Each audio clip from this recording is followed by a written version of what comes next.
Chapter 610. When Xiao Xian decided to go to the grasslands, he decided to visit the Feng tribe. First, he wanted to see how the tribe was doing. It was rare to find a familiar grassland tribe. Second, the Feng tribe's geographical location was special. They would often meet travelers from other tribes. This part of the grasslands was a place the Winterfront Tower's fleet had not been to before. Xiao Xian planned to start with the Feng tribe and let them help spread the news. Although there was no formal invitation, Xiao Xian did tell Yi Bei and the others that if they had time, they could go to the Flaming River trading point. It would be great if they could make it in time for the banquet, but if they couldn't, they could still buy some animal skins. Not every tribe could send out a traveler team. The Feng tribe didn't have one. They just stayed where they were and waited for other tribes to send their teams. When they heard Xiao Xian's words, the Feng tribe was shocked. Setting up a trading point wasn't anything new. There were trading points in other places, but what Xiao Xian told them made the Feng tribe's people stunned, even after Xiao Xian left. Setting up a trading point was one thing, but a banquet? That wasn't something that could be held easily, especially on the scale of a show-off banquet. It was unbelievable. For people who valued food more than their lives, asking them to take out food to hold a banquet was like asking for their lives. That was why they envied those tribes who could take out large amounts of food to hold banquets. The standard for a show-off banquet was to have a large amount of food left after the banquet ended. Yi Bei took a deep breath. Xiao Xian was no longer in front of him. The shadow of the eagle in the sky was getting further and further away. It was only a small dot in the sky, disappearing quickly. Boss, that man, is what he said true? Only now did a warrior of the Feng tribe dare to come forward and ask. Just now, he was really shocked by the giant eagle in the sky. He wasn't familiar with Xiao Xian, so now that Xiao Xian and the eagle had left, he had the courage to ask. Yi Bei wanted to reply, "How would I know?" But before the words came out of his mouth, his gaze fell on the huge beast tooth that was even taller than him. His tongue seemed to be tied, and he couldn't say anything. The beast tooth stood upright with one end touching the ground. Yi Bei rode on the horse and hugged the beast tooth to prevent it from falling. With such a large animal tooth, if he did not rely on external forces, even if he could carry it himself, it would be quite difficult for him to move freely, and the horse would probably be unable to move. The beast tooth was already so big, so one could only imagine how huge the beast was. Although he had never seen such a huge beast before, he could tell many things from the beast tooth in his arms based on his experience. There were still bloodstains on the beast tooth, which meant it hadn't been pulled out for long. Moreover, even if it was just a tooth that had been removed from the beast's body, the ferocious aura of the ferocious beast still lingered on it. When he caught the beast tooth, the horse's legs went soft and it almost fell down. It was also very anxious.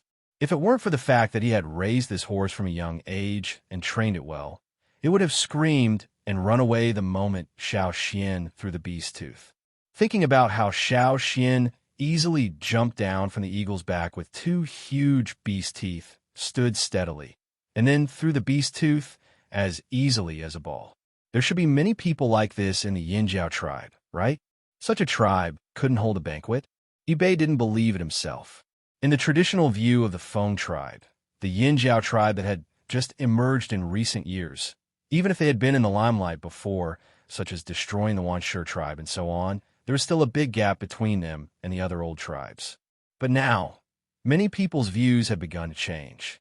Perhaps they had greatly underestimated this tribe. Of the two beast teeth, one was caught by Yi Bei, but no one dared to take the other one. When Xiao Xian threw it out, the horse didn't wait for the rider to react and hurriedly retreated a few steps. That was the nature of animals, to seek advantages and avoid disadvantages. They could feel the beast's aura coming from the beast tooth. Boss, what about this tooth? After Xiao Xian left, the others hurriedly dismounted and came to the other beast tooth on the ground. They touched it and felt the beast's aura at close range. Even if they didn't see the beast's complete form, they still felt a sense of fear. However, the more frightened they felt, the more they couldn't bear to put it down. Take it back, Yi Bei said. These two beast teeth were given by Xiao Xian as gifts between tribes. There were engravings on the teeth, such as Yinjiao Xiao Xian presents to the Feng tribe, and engraved with the Yinjiao totem. Beast teeth were hard and huge. It wasn't easy to carve or draw on hard objects, but the words and engravings on the teeth in front of him were very smooth and exquisite. He couldn't find any flaws. Bei didn't know what Xiao Xian used to carve or draw on the teeth, but he wasn't in the mood to think about it. He moved his hand and felt the smooth surface of the teeth. The smoothness of the teeth proved that the beast often used them. They weren't just for decoration. These were the teeth of a real beast that hunted for food. The killing aura still lingered in the air.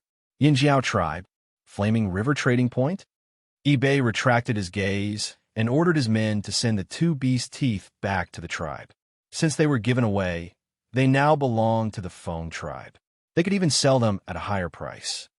However, Bei wasn't the only one unwilling. The other warriors of the Feng tribe wouldn't be willing to give away these two giant beast teeth just like that. As expected, after Bei and the rest brought the fangs back, the Feng chief could guess Xiao Xian's plan. This was a mutually beneficial deal. At the same time, he really liked the fangs. He even placed the two fangs in front of his house, one on the left and one on the right like door gods. The chief of the Feng tribe even used animal skin to carefully clean the teeth every day. He was afraid that the teeth would turn gray and get stained with mud and grass. Just like how a treasured sword couldn't be covered with dust, these two beast teeth should be kept sharp and smooth. It was as if they could be put back into the mouth of the beast to continue hunting. The two beast teeth caused a sensation in the Feng tribe. Ever since then, every expedition team that arrived at the Feng tribe would be attracted by these two eye-catching beast teeth. When they found out that the Feng tribe didn't plan to sell these two beast teeth, they sighed regretfully. In most places on the mainland, these beasts didn't exist. If you wanted to find them, you would have to go to the fearsome beast forest. In the past, no one dared to go there. Even if they went now, it would be difficult to find them. The fearsome beast forest had changed too much during the disaster last year, so no one dared to go there. The words engraved on the beast teeth made more people remember the Yinjiao tribe. Whenever they mentioned the Yinjiao tribe, travelers who had been to the Feng tribe would think of the two beast teeth. Then they would realize, oh, you're talking about the Yinjiao tribe that hunts giant beasts. At the same time as Yinjiao, the Flaming River Trading Point also spread. Xiao Xian had drawn a simple map from the grasslands to the Flaming River Trading Point on the other beast tooth. He used paint that was hard to fade. Even if the paint faded after a long time, the carvings on the beast tooth wouldn't disappear. Many expedition teams also copied the map. Many of them were brave enough to follow the map to the Flaming River Trading Point. The best beast skin and the best fearsome beast meat were extremely tempting to many tribesmen. All of this was within Xiao Xian's expectations. Just as the Feng tribesmen and the expedition teams who saw the beast teeth were discussing Yinjiao and the Flaming River Trading Point, Xiao Xian had already followed the map and reached the Hui tribe. The Hui tribe had a large grassland and an endless mountain range. These were all part of the Hui tribe's territory. When he was at the edge of the Hui tribe's territory, Xiao Xian saw an eagle patrolling in the sky. It was an eagle that hadn't experienced what happened at Eagle Mountain. When it saw Cha-Cha, it cried out. It had seen Cha-Cha before. Back when Xiao Xian went to the other side of the sea, Cha-Cha came to the Hui tribe by himself and met many of the Hui tribe's giant mountain eagles. However, Cha-Cha had changed so much that the eagle couldn't recognize him. Its cry was a warning signal. Caw! Cha-Cha ignored the eagle's warning and cried out to himself. His cry was louder and sharper, as if he wanted to tear the clouds apart. However, Xiao Xian knew that they couldn't fly around, so he signaled Cha-Cha to stay put. At the same time, he showed the patrolling man a stone card. Xiao Xian had gotten it at the peak of Eagle Mountain. It was a gift from a giant eagle of the Hui tribe. Please inform them that Xiao Xian from Yinjiao is here to visit, Xiao Xian shouted. The patrolling man was very young. At first, he looked at Xiao Xian with obvious hostility, but when he saw the stone card Xiao Xian took out, his expression changed. If Xiao Xian came alone or with other people on other beasts, he definitely wouldn't believe that stone card was real. He would even blow the whistle to signal an enemy attack. However, the giant eagle that Xiao Xian was riding was indeed a giant mountain eagle. It was the same type of eagle as their tribe, and not the type from Tian Shan tribe. Yinjiao tribe, hearing that it was Yinjiao, the man believed Xiao Xian a little. He had heard that the Hui tribe was cooperating with Yinjiao, but he always felt that the Yinjiao tribe wasn't qualified. He didn't know why their chief would choose to cooperate with Yinjiao. However, when he saw the giant eagle not far away, his original opinion was shaken. That eagle was even bigger than Shan Dao, who had been to Eagle Mountain once. He didn't know if Gulan knew it. Wait, the man didn't take out his whistle. He just moved his cheeks, and a white bone whistle appeared in his mouth. The sharp whistle was like the cry of an eagle. It spread out with a specific rhythm, echoing between heaven and earth. The cry of the patrolling eagle attracted some people who were patrolling in other places, but they couldn't make the decision. They hadn't been on a long journey before, so they hadn't seen Xiao Xian before. They couldn't tell if Xiao Xian was real or not. They didn't know when the people who could make the decision would come. During this time, the people in the sky were divided into two groups. One group was patrolling the Hui tribe, and the other group was Xiao Xian standing on the eagle's back. "You're Xiao Xian?" A Hui tribe warrior looked at Xiao Xian several times. Many people in the Hui tribe knew the name Xiao Xian. When the expedition team came back, they brought back a lot of news. Among them, the chief mentioned Xiao Xian from Yinjiao the most. This made many young people in the Hui tribe unconvinced. They didn't want to admit it because they hadn't seen it with their own eyes. The few people from the Hui tribe were about to say something when the eagle carrying them retreated a little. It seemed to feel unsafe, so it retreated a little more. When they didn't say anything, the giant mountain eagles they cooperated with would rarely behave like this. This abnormal situation drew their attention back to the giant mountain eagle on the other side. It seemed that the eagle on the other side wasn't in a good mood. When the eagle was in a good mood, it was easy to fight. When it was in a bad mood, it was even easier to fight. It was no wonder that the eagles on this side retreated. The eagles on this side had not experienced the change of Eagle Mountain, and the one on the other side was obviously several levels higher. Even if they had the advantage in numbers and could fight 5 or 6 against 1, they might not be able to gain the upper hand. It was very likely that they would be defeated very badly. Fortunately, the eagle opposite them didn't want to fight for the time being. It was just in a bad mood.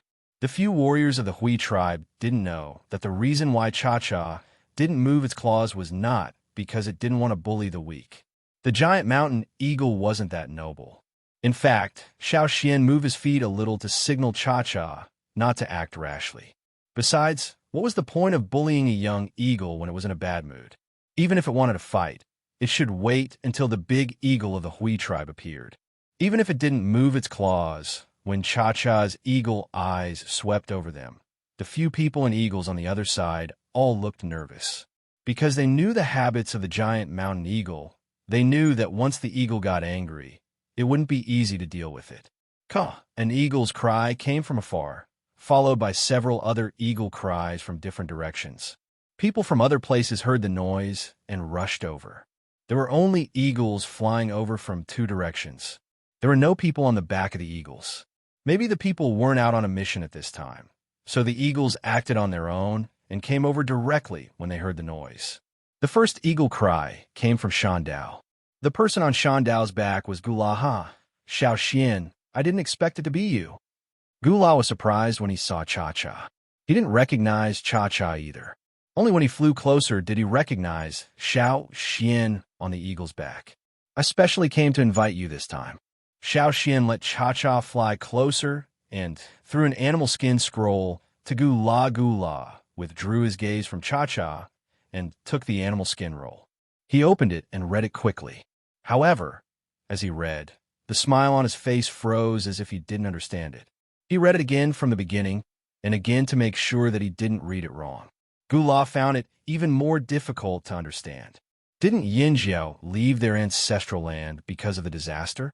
Didn't they migrate to another place to start a new life? Shouldn't a tribe that was forced to migrate be in a difficult situation? Why were they building a trading point and holding a banquet now? If they weren't doing well, why would they do such a thing? He thought Xiao Xian came to ask for help, but things were unexpected. No matter what the truth was, no matter how many questions he had, now was not the time to talk about it. You must be tired from the journey. Why don't you rest in our tribe? Gula asked, putting away the animal skin scroll. Thank you, Xiao Xian said. Gula patted Shan Dao. Let's go back. Cha-Cha followed. Chapter 611. The Hui tribe's totem looked like an abstract, curling cloud. This tribe was also located at a higher elevation, close to the clouds. It belonged to the plateau region. The horses they raised galloped on the plateau. Xiao Xian could see a large group of very energetic horses from the sky. Even if he didn't go down to take a closer look, he could feel that the quality of the horses here was higher than the ones in the Feng tribe. Gula still didn't slow down, flying towards the mountains not far away.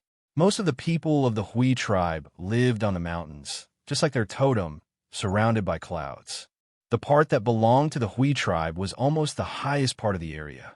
The mountains that stretched into the distance seemed to suddenly rise up here. The mountains were covered in snow all year round, and the mountainside was surrounded by clouds. This was where the people of the Hui tribe lived. There were some eagles flying around the mountains. Many of them weren't big and were considered young in the group of giant mountain eagles. Some of them flew over curiously, but probably felt Cha-Cha's bad mood, so they cried out and flew away. They flapped their wings and flew through the clouds, dispersing the white fog. The air swirled around their wings, and the white fog also swirled. Then, a long tail appeared and gradually dispersed. Gula brought Xiao Xian to an area on the mountainside. There were many stone houses built around the mountainside, and some were directly dug into the mountain to live in.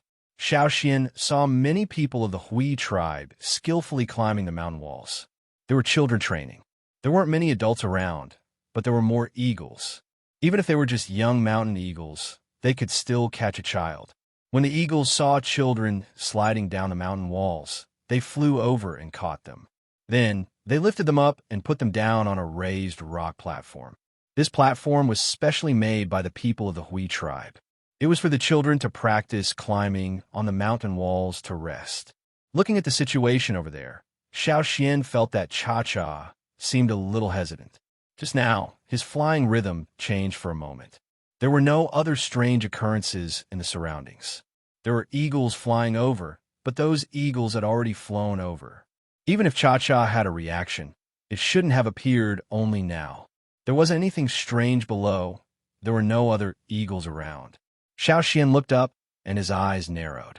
He realized that on the mountain where the Hui tribe was, near the top of the mountain, near the border of the snow, there was something inconspicuous. Because its fur was too similar to the color of the mountain, if it didn't move, Xiao Xian wouldn't have noticed it. Was that an eagle? It seemed to be different from the others.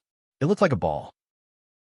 The mountain was not flat, and there were many steep and dangerous places on the mountain. It was very rare for that thing to be able to stabilize itself on that cliff and not fall. We're here.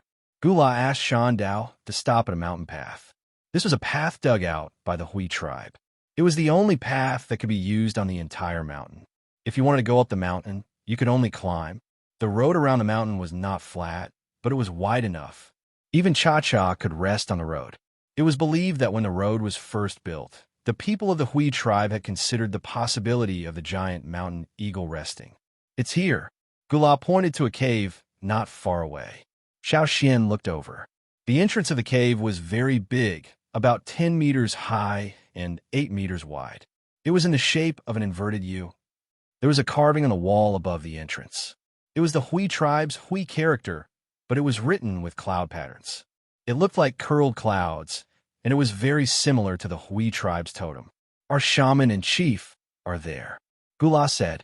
In the Hui tribe, that cave was only used by the shaman and chief. It was like a mansion, and only the chief of the tribe was qualified to live in it. The people inside must have received the news in advance. When Xiao Xian landed, there were already people walking out of the cave. Xiao Xian knew the elder of the Hui tribe, she was waiting at the door.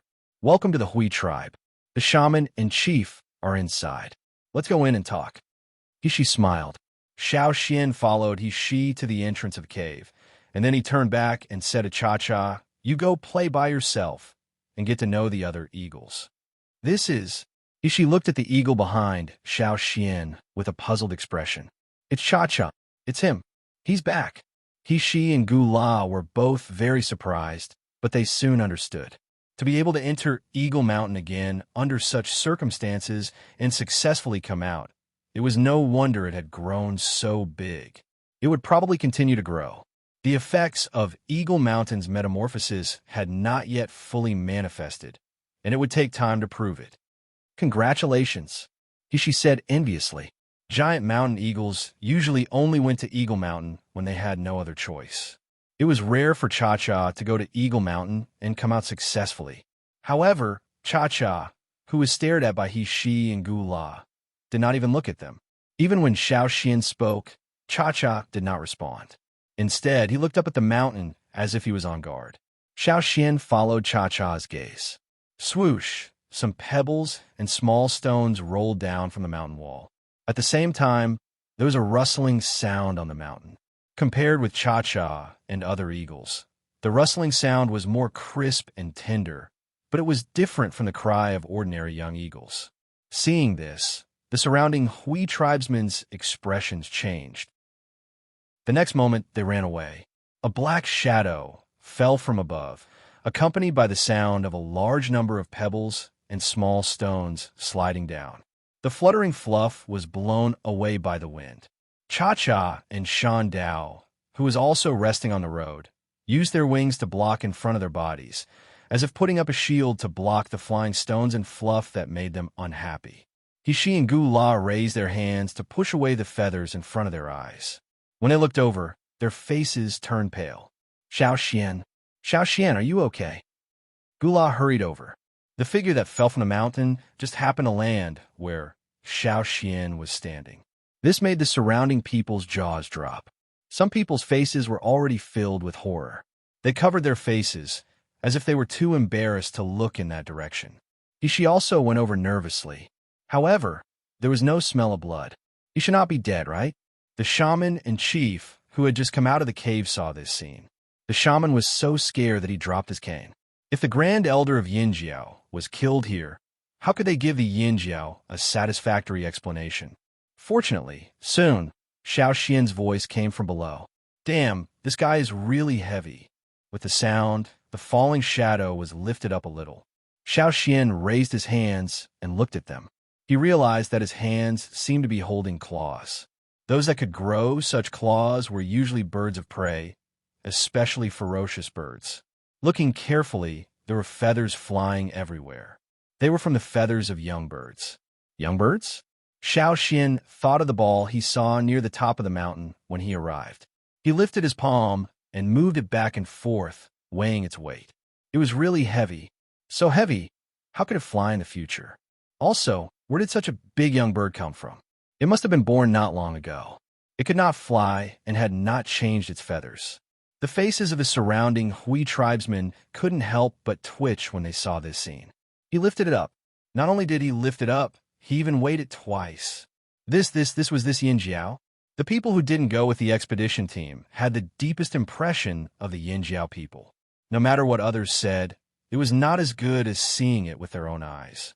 The Yinjiao people were really strong. No one in their tribe had been hit before. After all, everyone was paying attention. However, some stupid giant mountain eagles had been hit while resting on the road. There was once an eagle as big as Shan Dao that was smashed until its bones were broken. It couldn't fly for a long time. Since then, the surrounding giant mountain eagles would avoid it whenever they saw it. But they didn't expect that the Yinjiao person who was smashed in the face was not only unharmed, but also lifted it up and weighed it twice. The Yinjiao had monstrous strength. Under the watchful eyes of the crowd, the young eagle held by Xiao Xian seemed to feel that something was wrong. It looked down, but because it was too fat and round, it rolled down. The young eagle that had rolled around on the ground shook its feathers, causing a lot of fluff to fly in the air. It was a young eagle not much smaller than Cha-Cha. Even if Shan Dao stood next to the young eagle, he still looked thin. It was rare to see such a big young eagle. This young eagle's eyes seemed to have been drawn with ink. It had a circle of black feathers, different from a cha-cha. The giant mountain eagle's feathers were not exactly the same color, but most young eagles inherited the characteristics of their parents. It was understandable that they were different from a cha-cha. After rolling for a while, the young eagle stood up and looked back at Xiao Xian. It didn't care about Cha-Cha's vigilant eyes, nor did it look at the surrounding warriors and other eagles.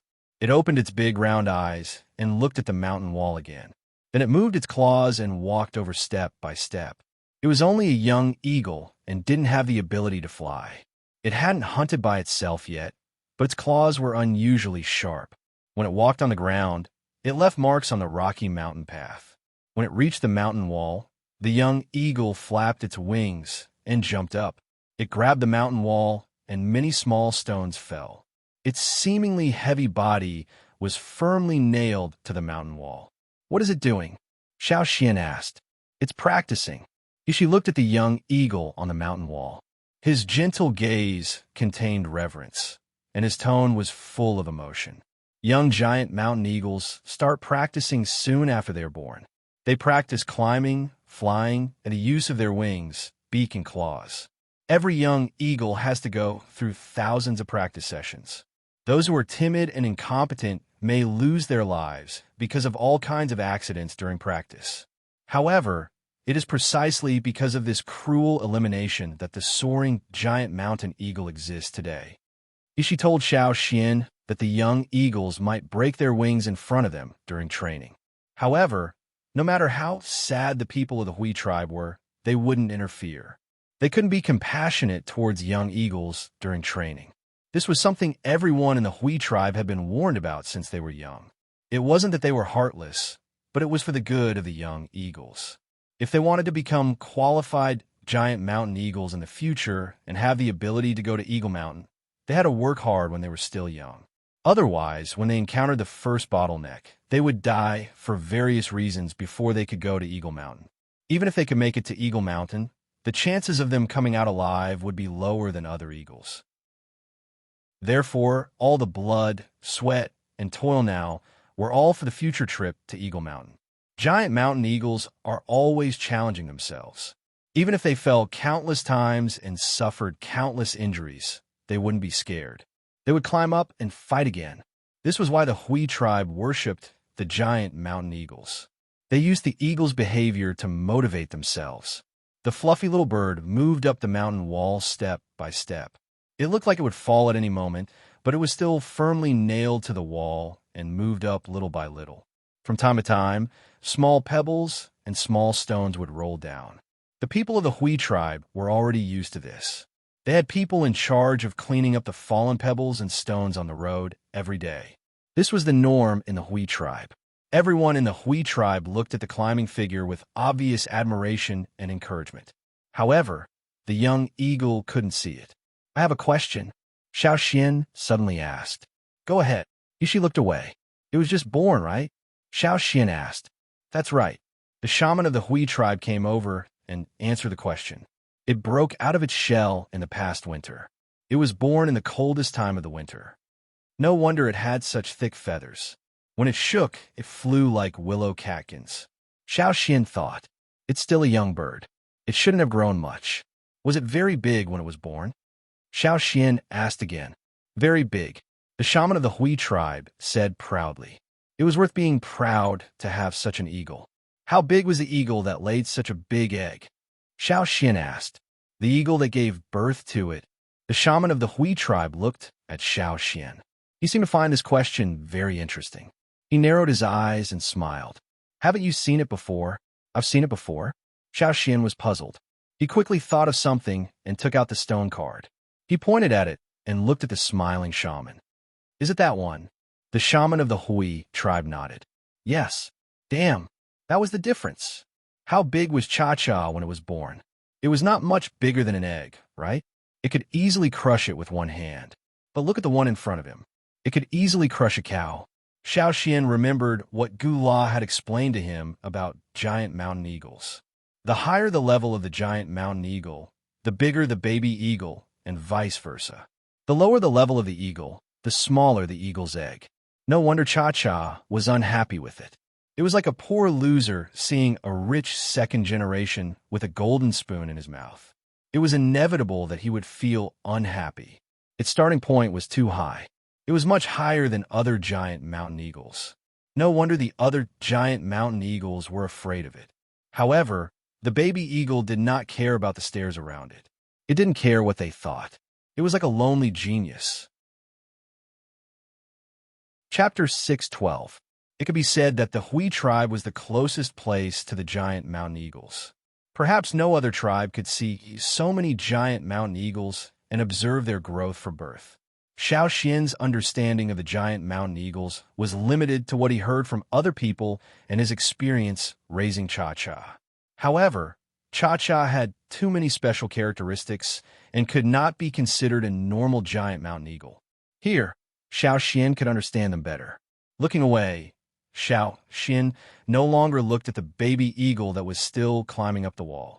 He walked into the cave with the shaman and chief of the Hui tribe. Inside the cave, there were illuminating crystals, water moon stones, and other glowing crystals. There was no need to rely on torches.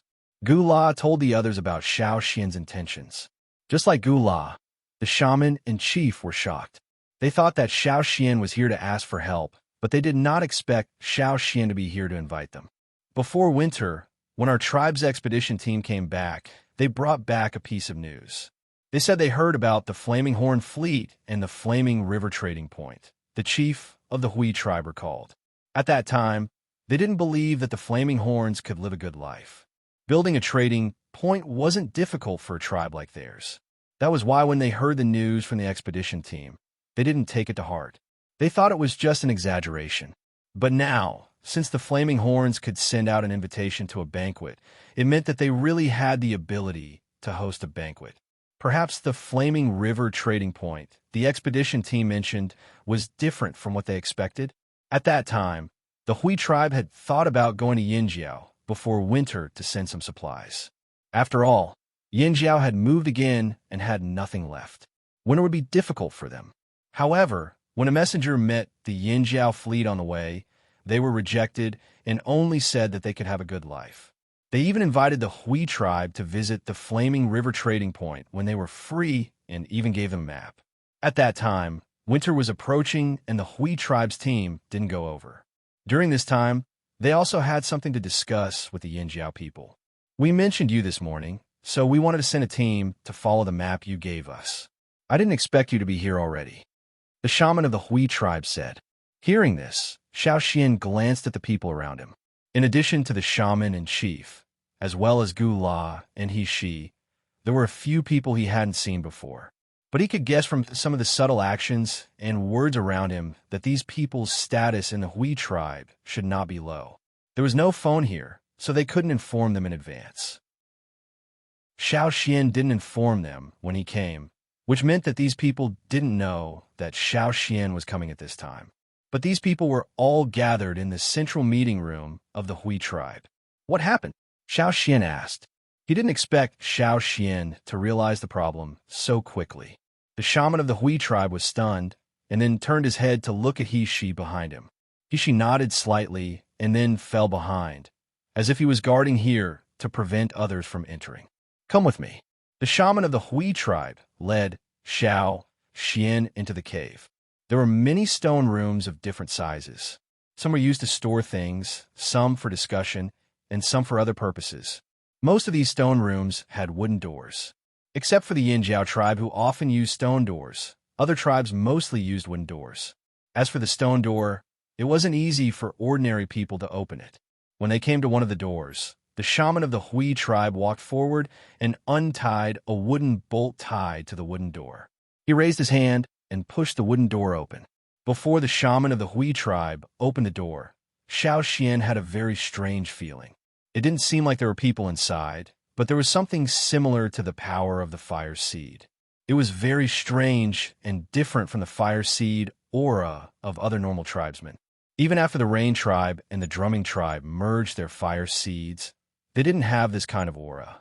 Even the robbers who merged their fire seeds early and the people on the other side of the sea didn't have this kind of aura. Different tribes had different fire seeds, so the aura of the fire seed was naturally different. Some gave people a burning feeling, like the fire seed of the yin jiao, while others were cool, like the rain tribe and the drumming tribe.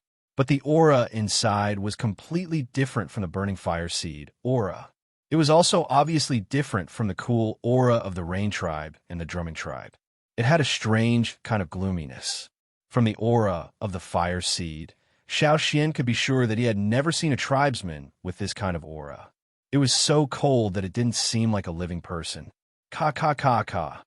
The wooden door was gradually pushed open. Without the thick wooden door, the aura was more obvious. It wasn't as strong as normal people, but Xiao Xian could clearly feel it. At the same time as the abnormal fire seed aura, there was also an unpleasant stench. The people in front moved aside, and Xiao Xian saw the situation inside. On the floor of the stone room, there was a flat plank about 3 meters long and 2 meters wide. And on the plank, there was a person lying on it. No, to be exact, it was just the outline of a person. It was obviously different from a normal person, and Xiao Xian couldn't hear his breathing. A dead person? Xiao Xian walked forward and approached the plank, carefully observing this strange person. That person looked shriveled. His exposed skin was greenish-black and had many fine wrinkles, like grapes that had been air-dried. Looking at his face, because of the shrinkage, his original appearance had become blurred. His eyes were deeply sunken, as if he had lost his eyeballs. This is... Xiao Xian looked at the Hui tribe shaman and the others who looked serious. This is what we brought back when we went to the desert to investigate. The Hui tribe's chief said, because they had eagles that could fly long distances, it was more convenient for the people of the Hui tribe to go to many places. Last year, they heard about the changes in the desert and couldn't help but send people to check it out. As a result, they met some strange people. At that time, we lost a lot of people, and in the end, we could only bring back this one. Thinking of this, the Hui tribe's chief felt a knot in his chest. Those strange people in the desert were too difficult to deal with. They don't know pain, fear, or life. They are very cruel. The Hui tribe's chief said. Xiao Xian also remembered what Yang Sui said about the desert. Those monsters might be referring to this one lying here.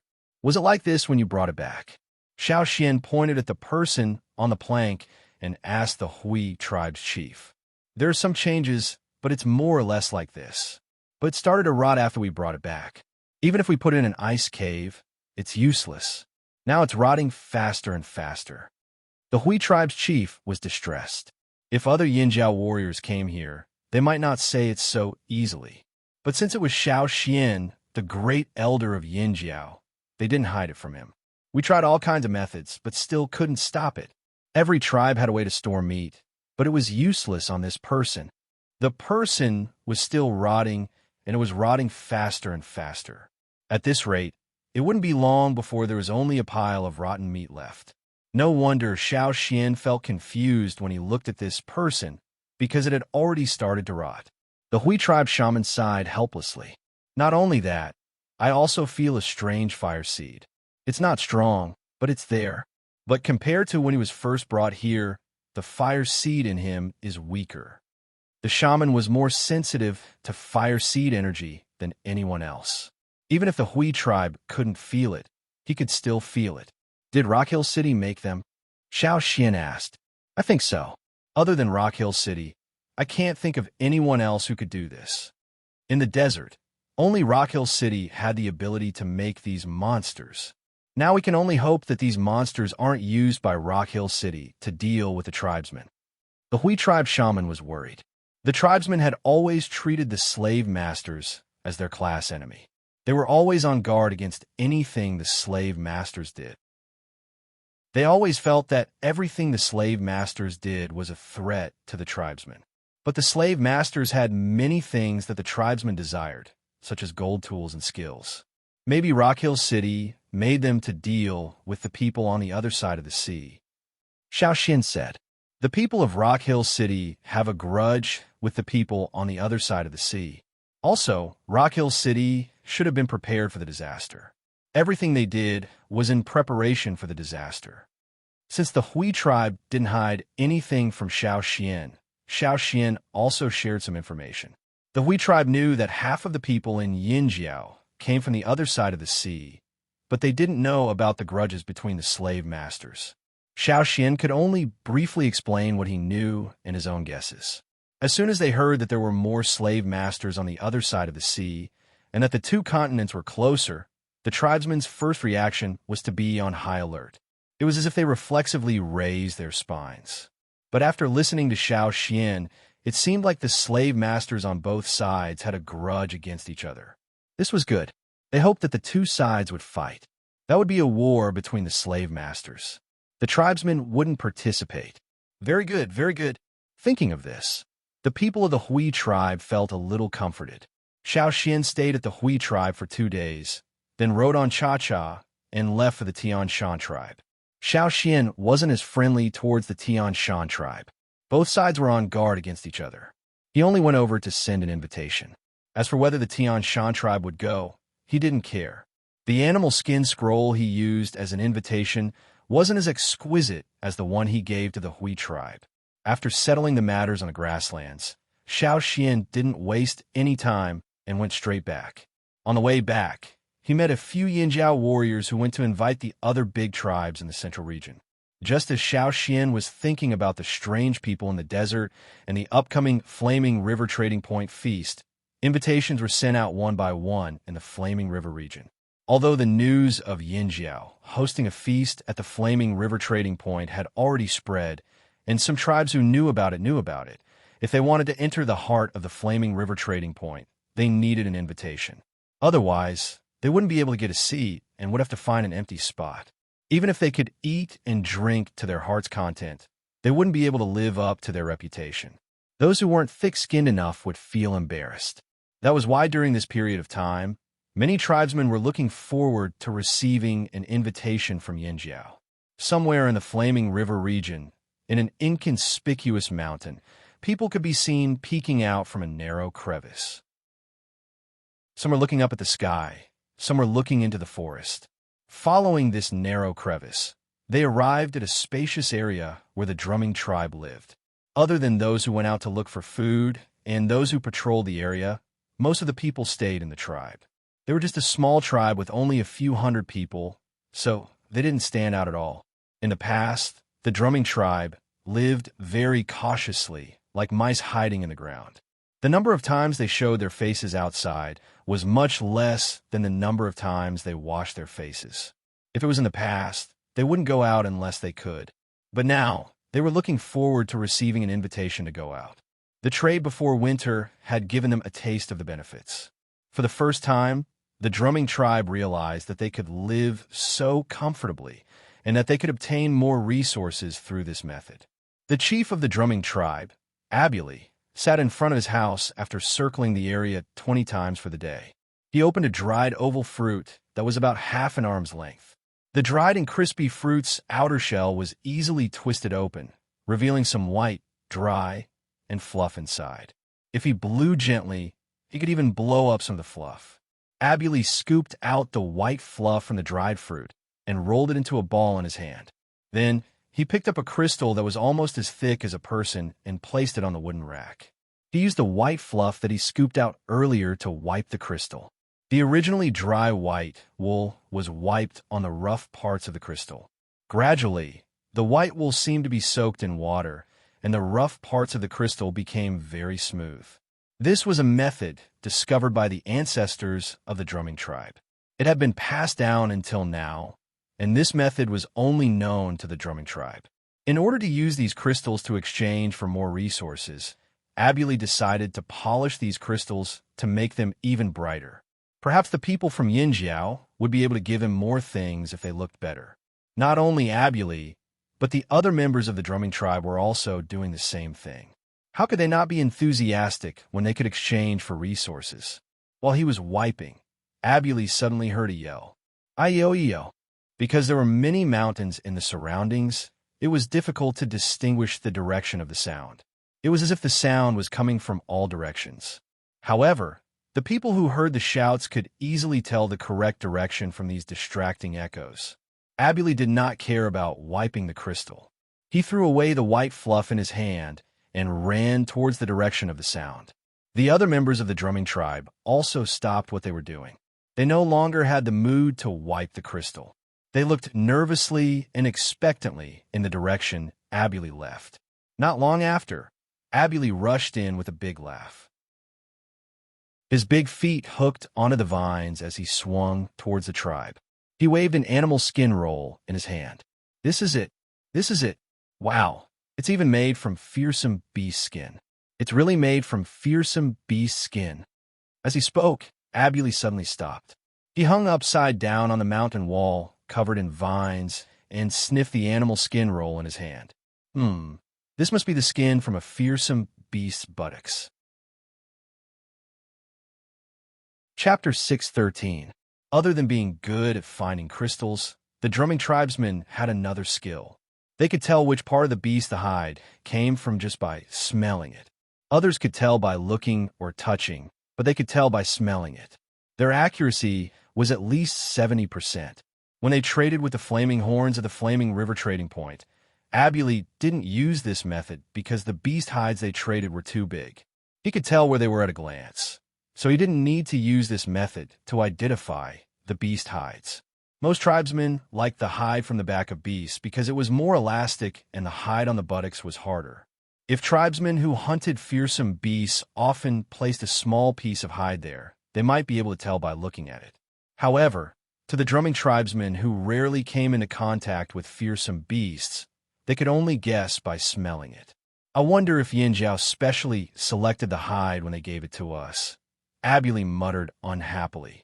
If the Yin Jiao people who made the hide knew about this, they would definitely cry foul. They did not think too much when they made the hide this time. They just cut it into smaller pieces and made it into an invitation card. Who would have thought that the drumming tribesman could tell where the hide came from just by smelling it? Although the hide in his hand was from a fearsome beast buttocks, Abuli still carefully rolled it up and kept it close to his body. This was a pass to eat and drink at the Flaming River trading point. Without this, they would not be able to eat and drink. After his excitement died down, Abuli waved his hand and waved away the people who came over to look at the pass. He thought of a problem. There would definitely be many tribes going there, and the drumming tribe was just one of them. Under these circumstances, if they received the invitation, they would have to prepare some gifts. The notes left behind by their ancestors mentioned something similar. Abuli had specially looked through them when he came back from the Flaming River trading point during winter. He had already thought of gifts. There were many crystals hidden in the caves owned by all the chiefs. One of them was glowing, so he could bring it over.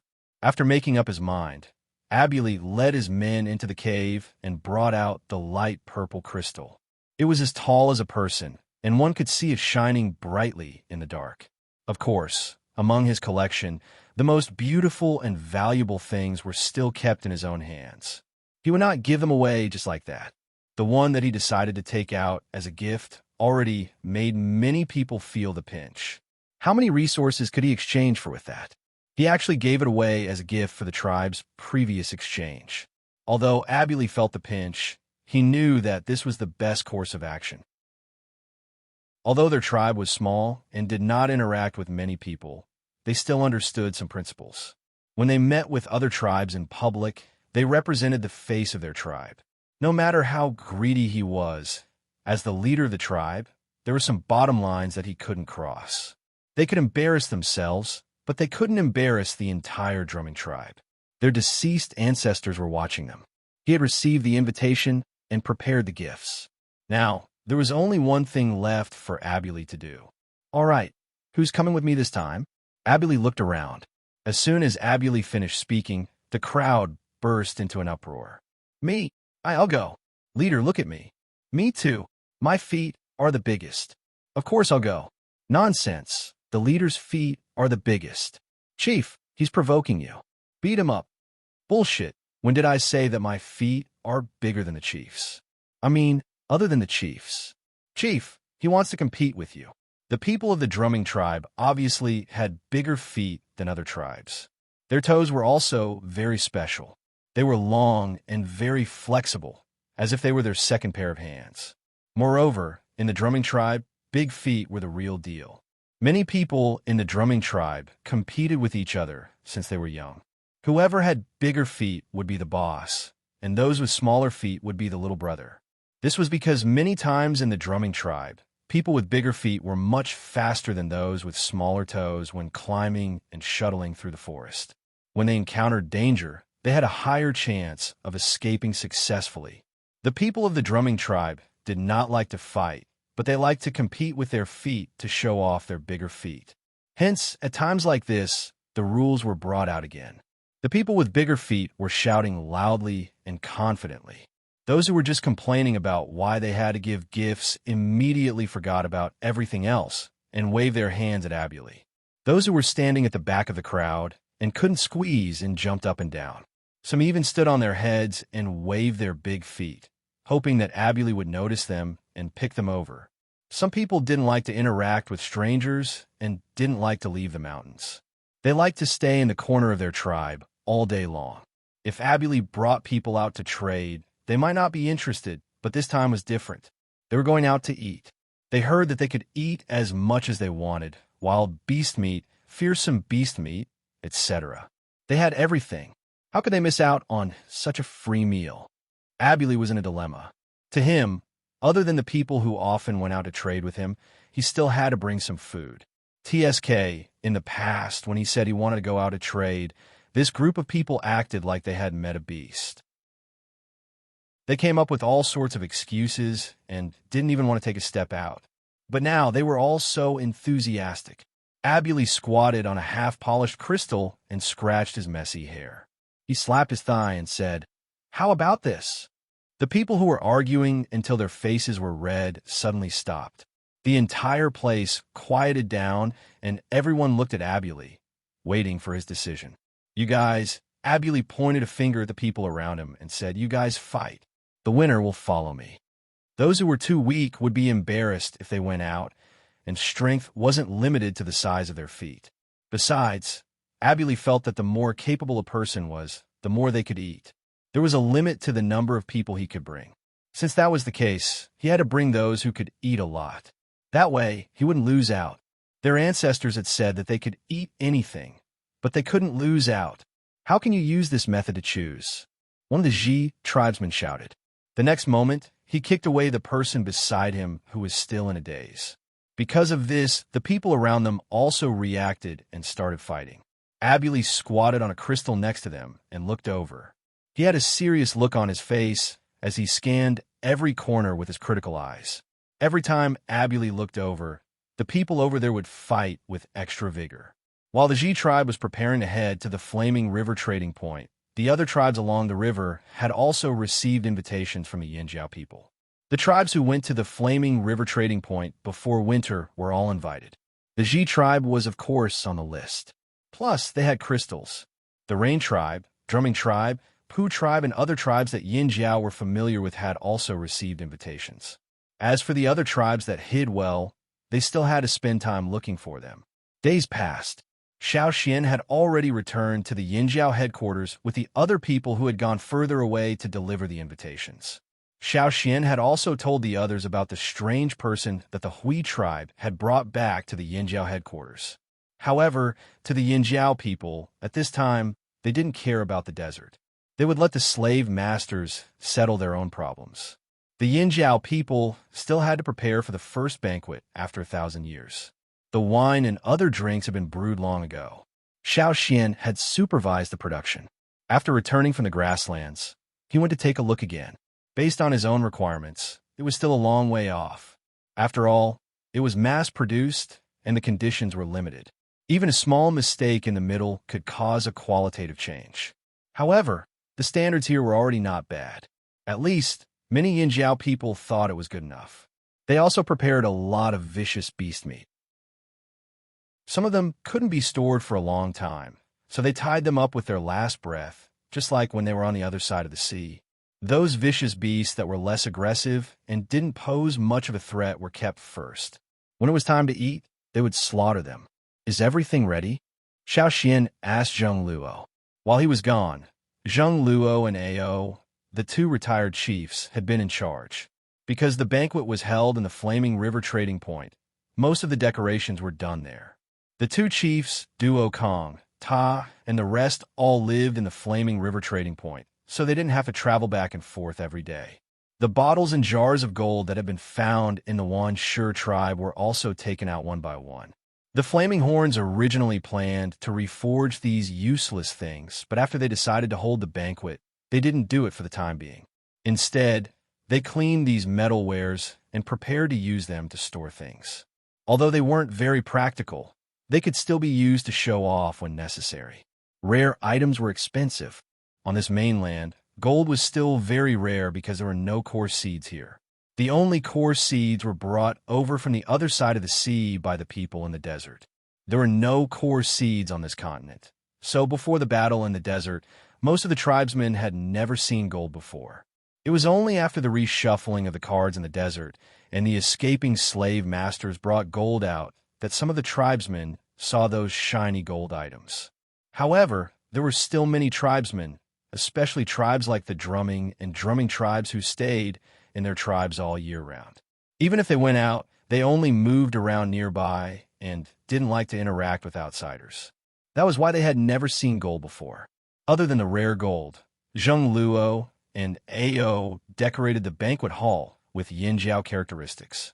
Xiao Xian, who was already mentally prepared, wasn't surprised when he walked into the Flaming River trading point. The main venue was still in the heart of the Flaming River trading point. There was a horizontal U-shaped area with tall stone buildings on both sides. Large fangs hung on the walls of the stone buildings. The skulls of the beasts that had been boiled were polished until they were smooth and shiny. When yang guang shone on them, they reflected a dazzling light. Only the beasts' mouths were mostly left untouched. Even the bloodstains on them were not wiped away.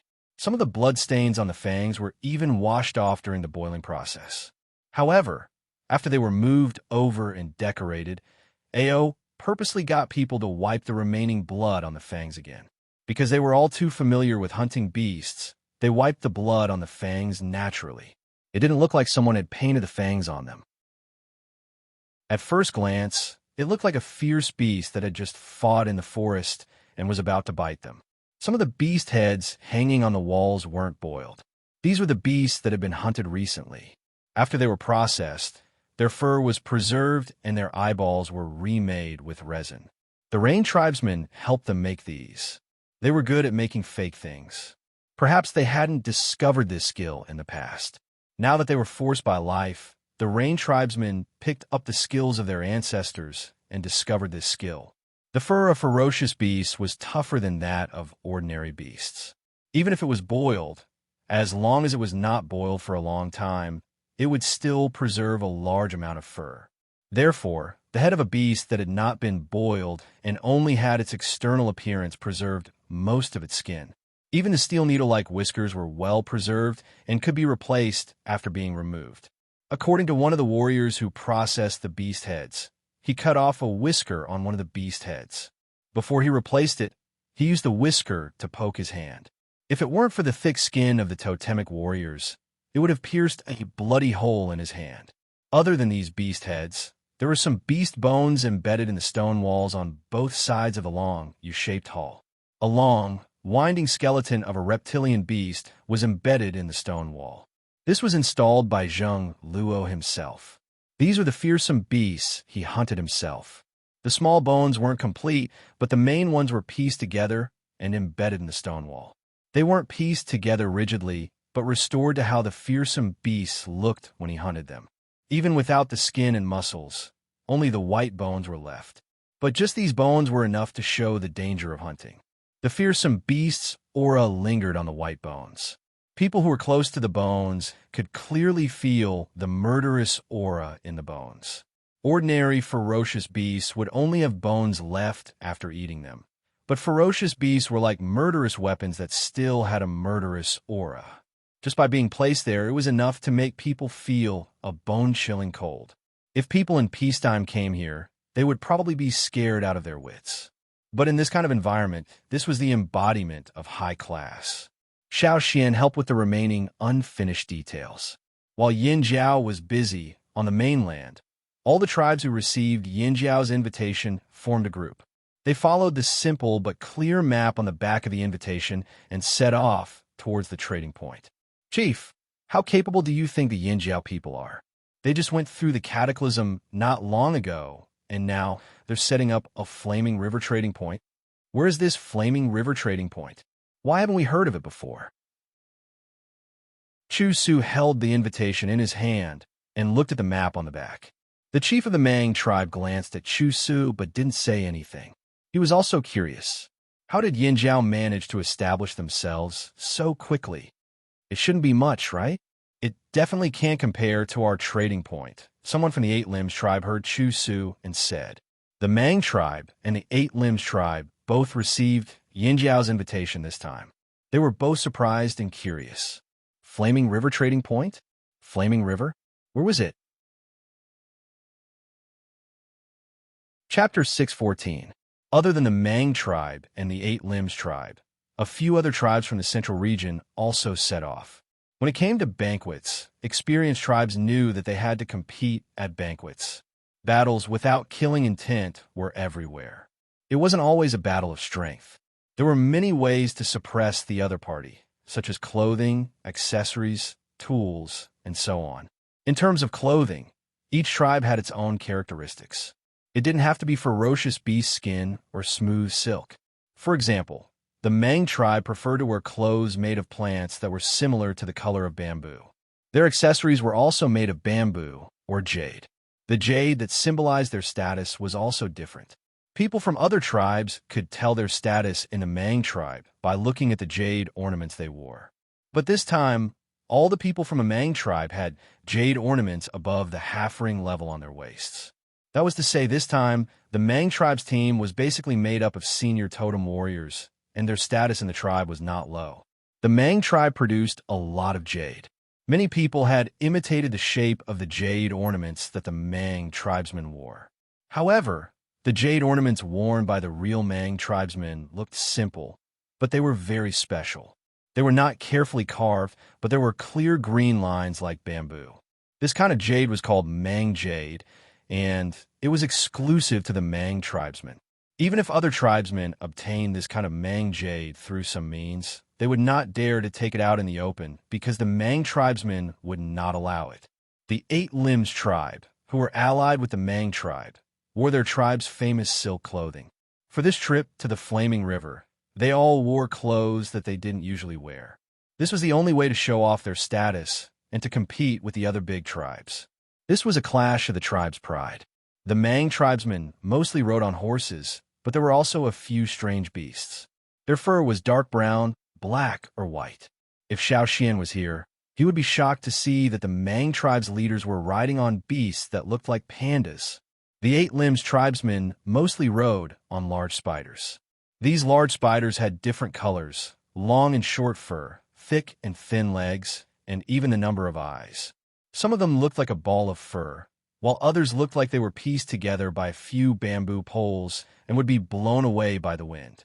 Either of these two tribes would be very eye-catching. Now that they were traveling together, they were even more eye-catching. Wherever they passed, almost everyone who saw them would be curious. Where are the people of the Mang tribe and the people of the Eight Limbs tribe going? Moreover, it was in such a formation, it didn't seem like they were going to war. What was their purpose? Those who couldn't suppress their curiosity and had nothing better to do followed from a distance, wanting to find out the answer. If they followed too closely, they were afraid of being caught by the people of the Mang tribe and the Eight Limbs tribe, so they could only follow behind at a certain distance. The distance from the central region to the Flaming River region was quite far. Along the way, more and more curious people gathered, but no one dared to go up and ask. Those who were brave enough joined the tailing team. Both tribes knew about this, but they weren't interested in the people behind them. Plus, they actually wanted to bring more people over to watch the show. If Yin Jiao really wasn't doing well, then they could have more people to help spread the news. In most tribesmen's hearts, the central region was definitely the most prosperous. The trading point was also the most prosperous in the central region and had the most variety of goods. People from the borders of the mainland would travel thousands of miles to the trading point there to trade.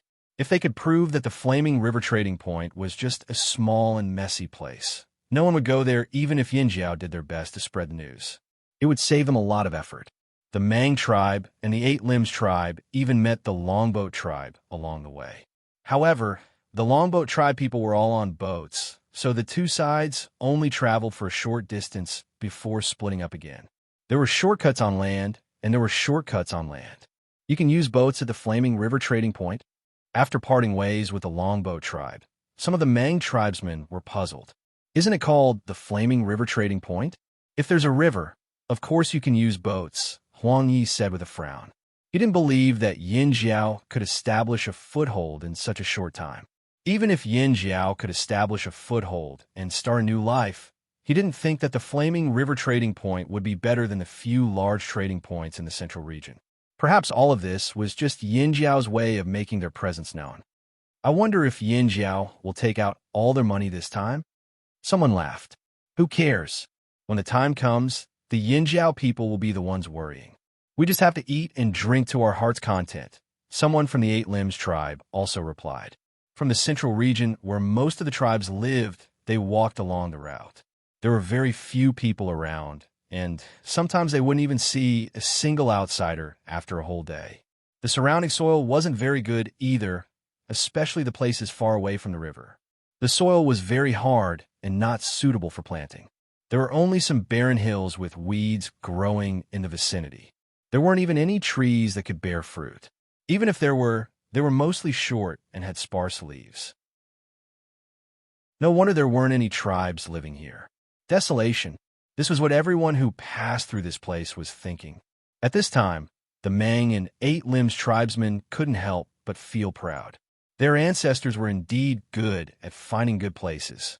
The soil in their own territories was much better than here. However, gradually, there was no obvious change in the terrain, but the landscape began to change. The surrounding trees gradually increased, taller and denser. The surrounding mountains were no longer monotonous weeds, but lush forests.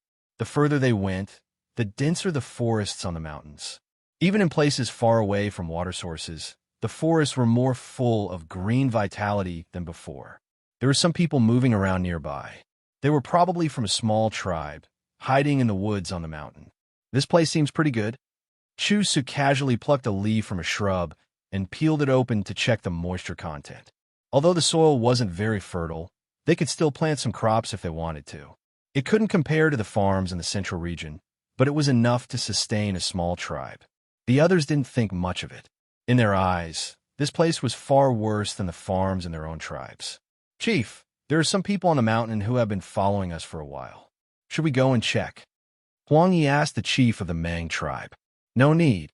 The chief of the Mang tribe didn't care and raised his hand. He didn't care about people from small tribes and didn't think they would be a threat to their team. In the nearby forest, Abuli and his people were shocked to see the team passing by the valley. Ooh, who are those people? Someone asked. How would I know? Abuli pulled at his animal skin clothes anxiously and wiped the sweat on his forehead. Before they came, Abuli spent 2 days choosing clothes. In the end, he chose a piece of animal skin he exchanged from Yinjiao and asked his wife to sew it into clothes. In the drumming tribe, the best clothing material was the fearsome bee skin they exchanged from Yinjiao last winter. Fearsome bee skin wasn't like wild bee skin and was much more difficult to cut. Abuli's wife found a few more people to help. Abuli, his wife, and the shaman of the drumming tribe all wore animal skin clothes and headed to the Flaming River trading point. However, the animal skins that Abuli had chosen at that time were all furs with thick fur and not smooth or short fur. With the current weather, winter had long passed, and it was indeed very hot to wear, but Abuli had no choice. After picking and choosing, only these furs caught his eye. Originally, Abuli wanted to wear these fearsome bee skin clothes to the Flaming River feast to show off.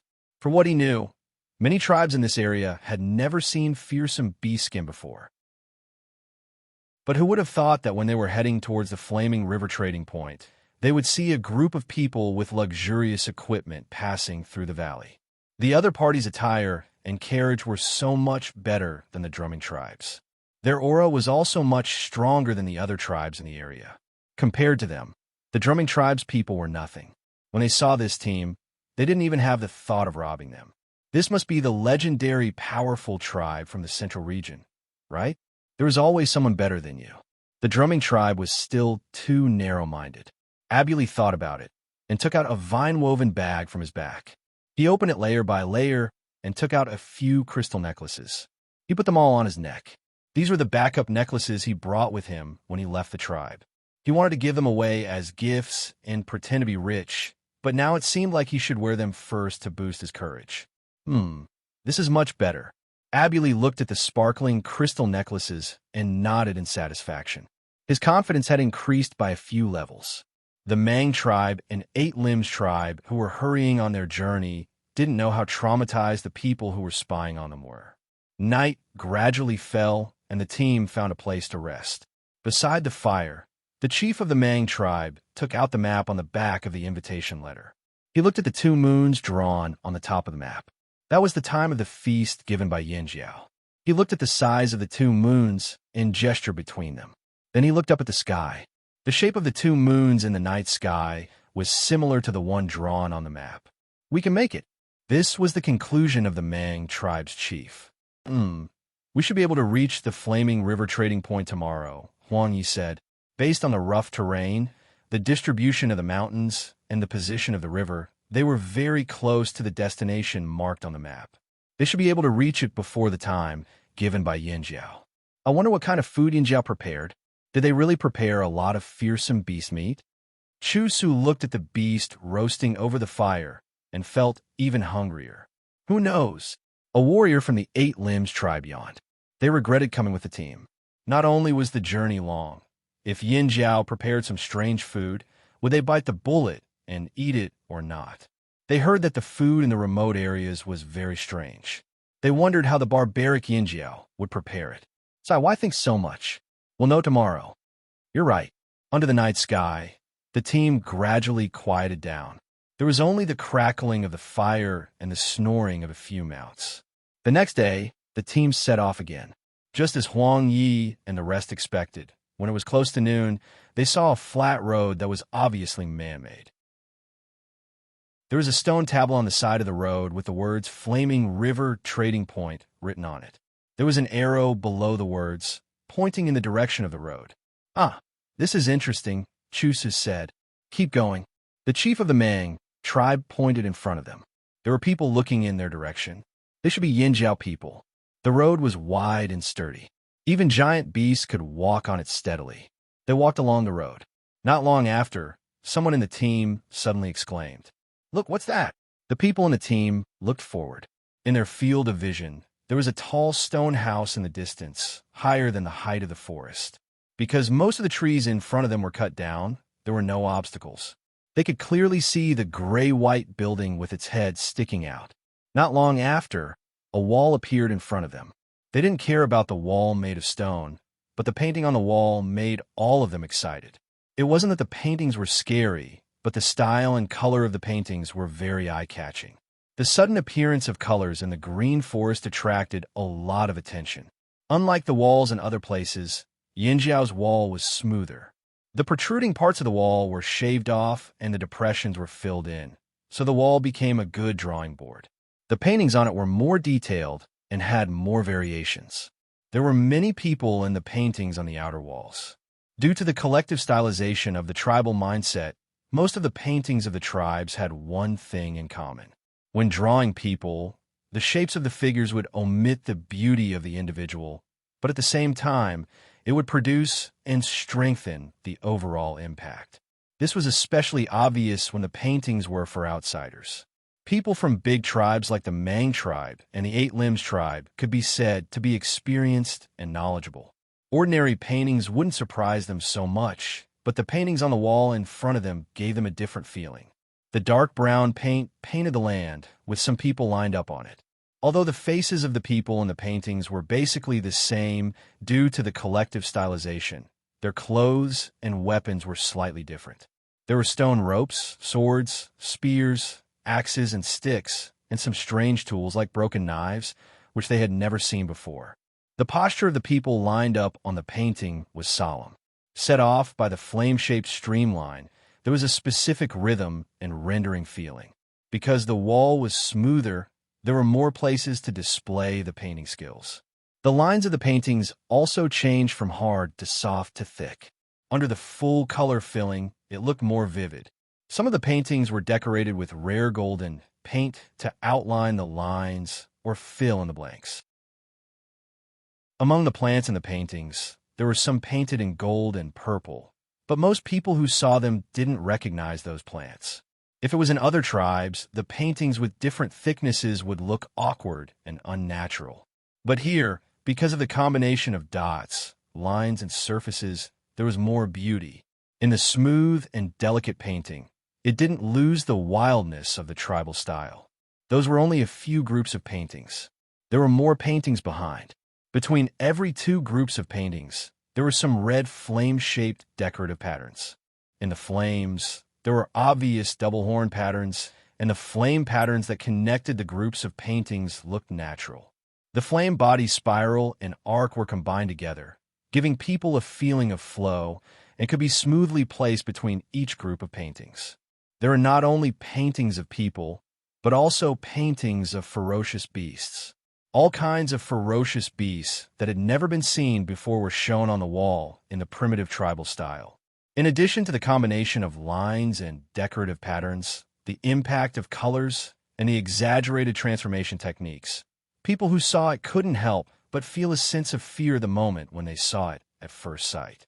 On the gray-white wall, the combination of large paintings and colors, set off by the surrounding green mountains and clear water, gave people a more obvious visual conflict. It could be said that every person who came here for the first time was deeply impressed by the paintings on the wall. Most of these paintings were made by Xian.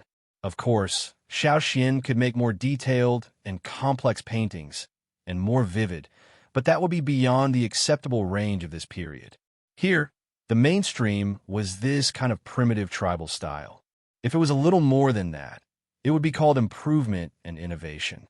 But if it was a complete change of style, it would be completely out of the mainstream and acceptable range of this period. Not to mention that people from other tribes couldn't appreciate it. Even people from the Yinjiao tribe would feel abrupt when they saw it. They might even think that Xian's aesthetic was abnormal. The result was just as Xian expected. People from the Yinjiao tribe were very satisfied with the final result on the wall. In the past few days, people from other tribes who came one after another would stop when they saw these paintings, including the teams from the Mang tribe and the Eight Limbs tribe. What kind of tree is this painting? I don't know. What about that? I've never seen it before. And that? Oh, I know that one over there. That's the crop Yinjiao discovered before. What's it called? Cabbage? Yes, that cabbage. We saw Yinjiao planting it when we went to the murderous forest during the winter. The warriors of the Mang tribe and the Eight Limbs tribe in the team were pointing at those paintings and discussing. At the front of the team, the chiefs from the Mang tribe and the Eight Limbs tribe looked at the tall wall in front of them and the stone tower in the middle of the trading point. They felt very conflicted. This was Yinjiao's new settlement. This was the so-called Flaming River trading point that Yinjiao built. It seemed should be different for what they expected. What was that saying again? I'm relieved to know that you're not doing well. Similarly, they were depressed to know that Yinjiao was doing well. How could they not be doing well if they could build a place like this? Chapter 615. At the Flaming River trading point, there were Yinjiao warriors in charge of reception. These people would verify the authenticity of the invitations and lead them into the trading point. They would bring them to a designated area to rest. Xian had already told them about this. They knew which area each tribe was assigned to.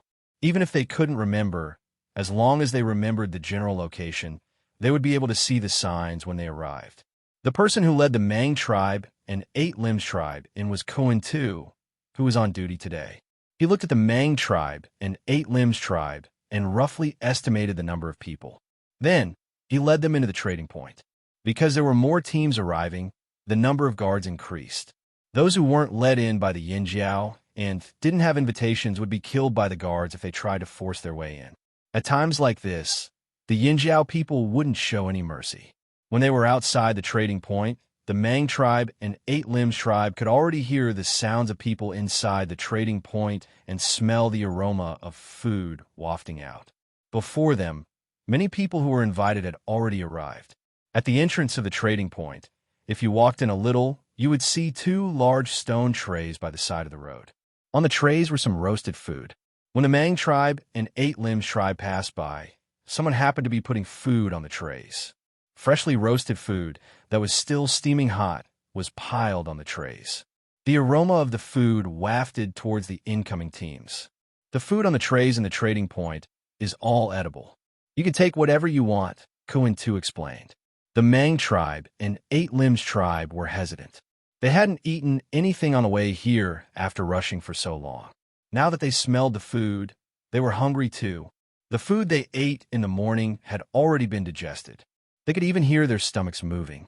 It was fine if the trays were filled with other things, but now, all the food on the trays were filled with worms. It was not that they never ate these things, but they thought that they had already left the primitive state of savagery. Other than when they were on a mission or when they were forced to a certain extent, they were more particular about the food they ate. They rarely ate insects, especially for those who had some status in the tribe. Their daily food was usually carefully prepared, but when they came here, the first thing they saw was a large plate of roasted insects. Even though he had mentally prepared himself for this, he was still rather displeased when he actually encountered it. If Yin Jiao only planned to use these insects as the main course of the banquet, then they could only laugh at Yin Jiao and turn around to leave. They did not want to stay for a moment longer because it was not worth it. I didn't come all the way here to eat worms with you. Those insects were roasted red, and it was unknown what was sprinkled on them, but they were still insects, and they were even longer than half an arm. Chusu looked at the pile of roasted insects on the trays. After thinking for a while, he decided to grab one as he passed by. It was rare for him to come to Yinjiao, so he had to try something new to make this trip worthwhile. Like Chusu, a few other young men also grabbed some insects from the trays. Only the leader of the group still had a straight face, as if he did not care about the insects. Behind the Mang tribe and the Eight Limbs tribe, not long after the two tribes entered, the people of the drumming tribe came over slowly. Although they also looked overly cautious compared to the last time they came here, they were much better. The guards at the entrance also recognized Abuli, but they still checked the invitation letter Abuli took out before bringing them into the trading area. The dazzling crystal necklace on Abuli's neck was indeed very eye-catching. Everyone who saw it looked at him a few times. Feeling the gazes around him, Abuli moved his neck uncomfortably, then straightened his back. This feeling of being stared at was pretty good. When they passed by the two large trays, the drumming tribesmen, who were originally restrained, all stared at the trays. What was there to care about when there was food? Eating was the most important thing. To them, having food was a good thing. The type of food, whether it tasted good or not, was secondary. Why would they care about these things when they were hungry most of the time? As a tribe that often lacked food and starvation was normal, the drumming tribesmen had no qualms about eating insects. They ate live insects all the time, not to mention these roasted insects. Eat. Abuli took the lead and grabbed a bug from the large tray. The people behind him also rushed over and reached their hands towards the tray. Other than their desire for food, the people of the drumming tribe were also very interested in the roasted worms on the huge tray. They had never seen these worms before, not even a single one of them. The worm in Abuli's hand was almost as long as his arm. It had four limbs full of short thorns and a ferocious face.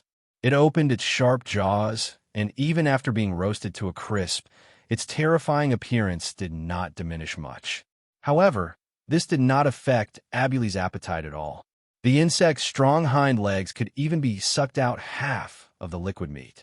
Abuli didn't know if it was just his imagination, but he felt that the meat on these insects tasted much better than the insects they usually caught in the forest. It was as if there was a warm current flowing through his body, relieving his tiredness. It was not comparable to fearsome beast meat, but it was better than what they usually ate. Delicious. It smells good too. After the first bite, the drumming tribesmen ran over to take more. After taking 2 more, they used their armpits to pick up more. As a result, when the drumming tribesmen passed by, the small mountain of roasted insects on the tray was reduced by half. As he followed the Yinjiao warrior who led the way, Abuli chewed on the insects. He thought to himself that when he left after the banquet, he would exchange some of these insects with the Yinjiao. Insects should be cheaper than beast meat.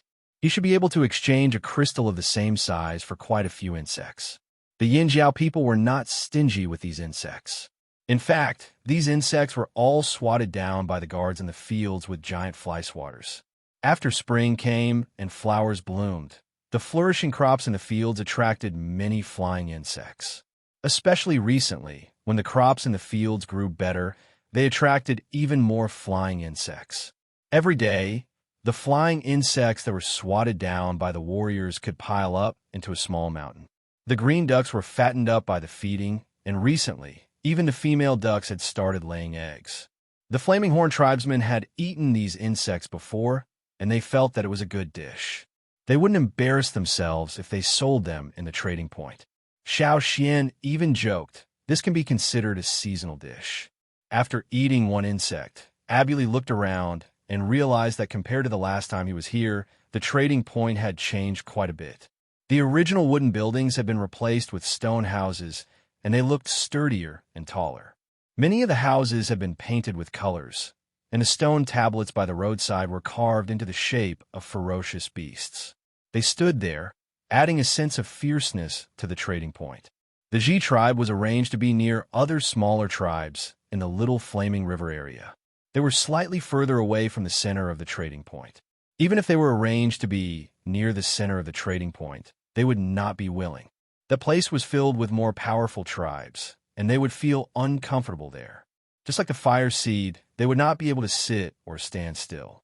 Yinjiao's arrangement was exactly what they wanted. When can we start eating? No. When will the banquet start? It's already time. Abuli pointed at the 2 moons drawn on the invitation letter and asked the Yinjiao warrior who led them here. It's either tomorrow or the day after, because there are still tribes that have not arrived yet. The shaman and the chief said to wait a little longer, and they will inform you when the time comes, the Yinjiao warrior said. So slow. Abuli complained about the tribes that dragged on, but when he thought about how they didn't have to worry about food here, his gloominess disappeared. He thought of something, then pointed at the surroundings and asked, will the banquet be held here? Of course not.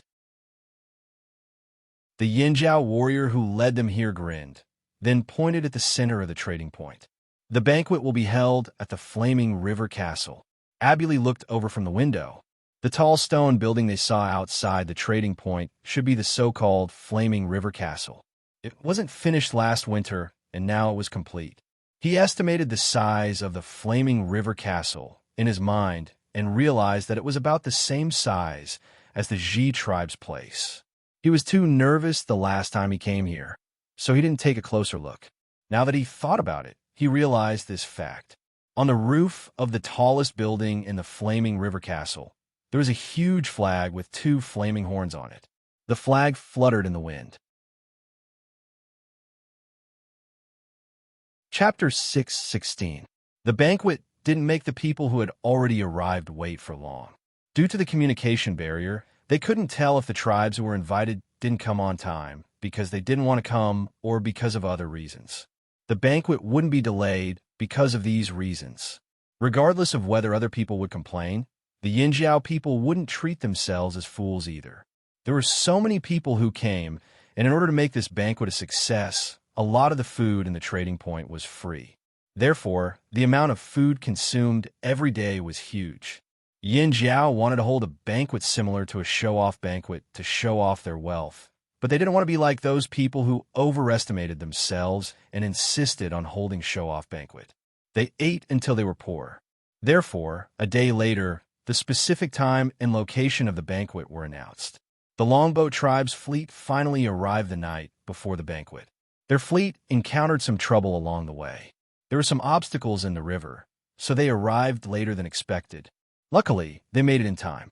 The 5 central tribes and the Lu tribe, who used to have a good relationship with them, were all present. It was already night when the longboat tribe arrived, so they couldn't see many things clearly in the trading point.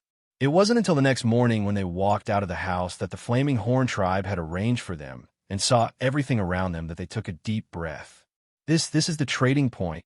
Wasn't the trading point just a designated place for people to display what they wanted to trade? Why did they build so many houses? They heard that this wasn't Yinjiao's headquarters. There was also the Flaming River Castle in the middle of the trading point. It was much taller than the other houses in the trading point.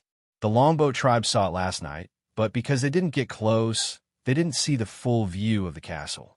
When they thought about what the longboat tribe did when Yinjiao migrated after the cataclysm, some people secretly regretted it.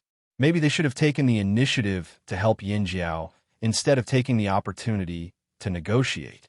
They really didn't expect Yinjiao to develop so quickly after the cataclysm and the Great Migration. How long had it been? Stop looking, let's go. A member of the longboat tribe called his companion, who was standing outside, into the house. The banquet that Yinjiao had set was today, and they had to get ready to go. According to the customs of most tribes, banquets would be held during the day, not at night. There were too many unsettling factors at night, so they would choose to avoid the dark time. Of course, Yinjiao's banquet was held in consideration of the customs of most tribes. It was held in the morning. After they were informed by Yinjiao that they could proceed, they packed up and headed towards the Flaming River Castle at the center of the trading point. Every tribe brought a lot of people with them, but not all of them would enter the Flaming River Castle. Even if the Yinjiao people wanted to, the other tribes might not agree.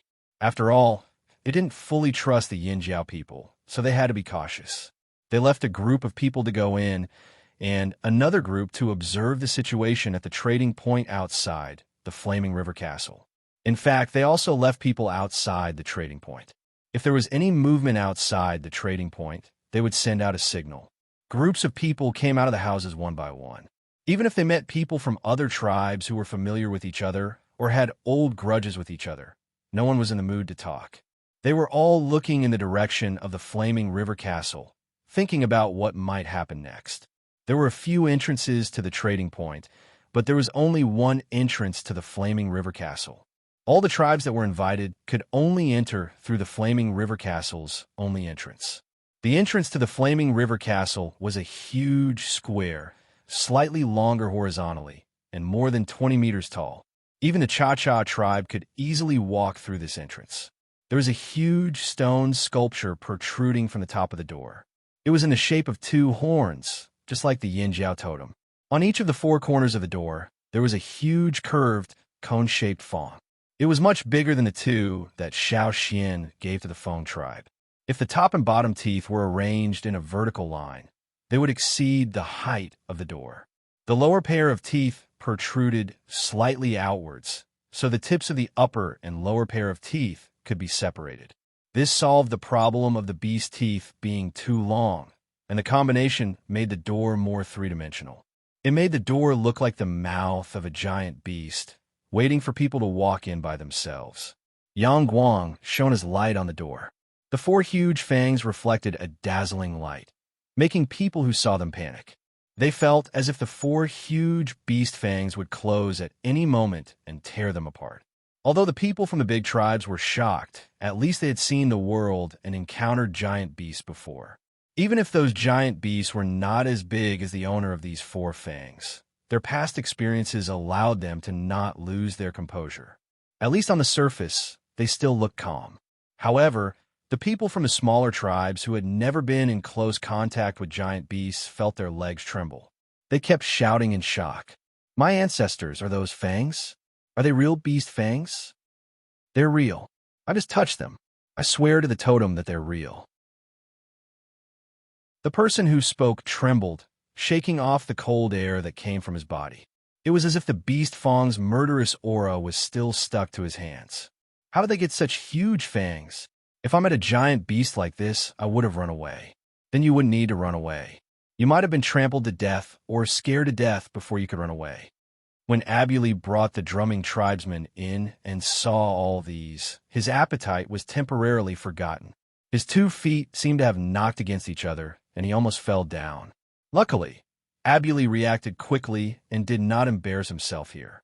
The tribes that lived around the Flaming River region might have seen the giant river beasts that still existed, but those beasts were far away from them. They didn't have a deep impression of them, and those beasts didn't interfere with their lives. However, these beasts that Yin Jiao brought out were real giant beasts on land. They could run and hunt in the forest. If those giant beasts really existed here, what would they do? However, with Yin Jiao here, they could definitely deal with those giant beasts with these 4 fangs, right? At this moment, some people who were originally afraid of Yin Jiao's existence started to rejoice. Thank goodness Yin Jiao was here. They couldn't stop the river from disappearing. They couldn't change the fact that the riverbank was nearing. The fearsome beasts in the forest could come at any time. They were afraid, but they didn't have the heart to fight. However, if Yin Jiao was here, perhaps they would be safer. Yin Jiao's headquarters were on the other side of the river. They were directly in close contact with the fearsome beasts in the forest. As the saying went, even if the sky fell, there was a tall person to hold it up. If the fearsome beasts wanted to cross the river and pounce, the Yin Jiao people would be there to stop them. What was there to worry about? Despite their fear, they let out a long sigh of relief. The people of small tribes who lived in the cracks of society could always find a reason to comfort themselves. The Yin Jiao warriors guarding the entrance of the Flaming River Castle's Beast Fang gate naturally saw the reactions of everyone who passed by. Even the people from the large tribes who passed by in front, no matter how well they pretended, their emotions were still captured by the warriors. Thinking of this, the warriors guarding the gate couldn't help but smile. If it weren't for the fact that they were still guarding the gate and had to maintain a serious posture, they would have laughed out loud. These 4 giant beast fangs were the fruits of the Yin Jiao's hunting team's efforts. Because 1 or 2 people, or even a few people, couldn't successfully hunt such a huge beast, Xiaoxian, Ao, and Zheng Luo, who had already resigned from their positions as chief, joined the hunting team in order to find these 4 fangs that could hold up the fort. And now, it seemed like the results were pretty good. All the time and energy they spent waiting, setting up a trap, and hunting the giant beasts were not wasted. In the Flaming River Castle's giant beast Fang gate, other than the 4 most attractive fangs, there were also people who paid attention to the walls around the gate. The door and walls of this place were built from huge chunks of stone, which were then carefully carved and polished. Even if people from other tribes wanted to do this, they would have spent much more time than Yin Jiao. But who asked the Yin Jiao people to be so strong? They couldn't be envious of them. In fact, in many people's eyes, the Yin Jiao people were just strong barbarians. But now, after seeing the layout and architecture of the trading point, they began to understand that maybe the Yin Jiao people weren't just strong. A person with only strength but no brains wouldn't be able to do something like this. The Beast Fang Gate had already left a deep impression on the people who came here. Maybe after this, even if they saw a fierce beast again in the future, they wouldn't think that those fangs were that big. And for those who came here, after walking through the gate, the impact of the beast fangs hadn't even dissipated before they were greeted by another wave of impact. After entering the gate, there was a straight path that led to the meeting place. The tall walls on both sides of this path were inlaid with the bones of giant beasts. On the grayish-white stone walls, the white bones formed the shapes of giant beasts. Even without the outer skin, the bones could still support the shape of the giant beasts. These bones inlaid on the walls completely recreated the shape of the giant beasts in the forest. The aura left on the bones wantonly attacked the mentality of those who walked through this path. Abuli felt his legs start to shake again. He was wearing a fur coat in the warm weather. He was originally sweating from the heat, but now he felt that no matter how thick the fur was, it couldn't block out the cold aura from the bones. His hair felt like it was going to stand up. Many of them had heard of the dangers and ferocious giant beasts on the other side of the river, but they had never really come into contact with them. But now, the layout of the Flaming River Castle allowed them to have a preliminary understanding of the giant beasts in the forest for the first time. The beast hides and meat they exchanged for before were all cut and cut to remove most of the beast's aura. Now, they finally experienced what it was like to walk among the giant beasts. Animal remains, such as teeth, bones, horns, and so on, were the things that tribesmen came into contact with the most. They obtained food from these animals, and the parts left behind from these animals were used to make tools or decorations. Sometimes, they were sold in exchange for other resources so that they could make full use of their resources. However, the animals they ate, the beast horns, teeth, bones, and so on, compared to what they were seeing now, seemed to belong to two different worlds. They had never seen any tribe use such huge and ferocious ornaments as decorations. They were both horns, but one was a normal buffalo horn, and the other was a giant forest beast horn that was several times taller than a human. How could they be compared? Seeing these decorations, many of the invited tribesmen from the Flaming River region didn't think much of it at first. They only wanted to come for a meal and then leave. But now, they couldn't help but become more cautious. If a tribe like this got angry, who knew if they would use them as practice? In the future, it would be better if they didn't provoke the Yinjiao people. The grayish-white buildings, white beast bones, dark beast horns, and the decorations made of beast fangs and walls lacked the elegance of the slave master cities on the other side of the sea. Instead, it had the flamboyant wildness of the tribesmen on the mainland. Chapter 6:17. After they walked out of the straight path, they saw a spacious, open-air venue. There were a total of 24 tribes that came. Each tribe brought 50 to 100 people, so there were about 1,800 people in total.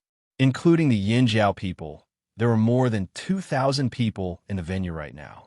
Even if these 2,000 people sat in the venue, there was still a lot of space left. Even if the entire Yinjiao tribe came, they would still be able to move around freely.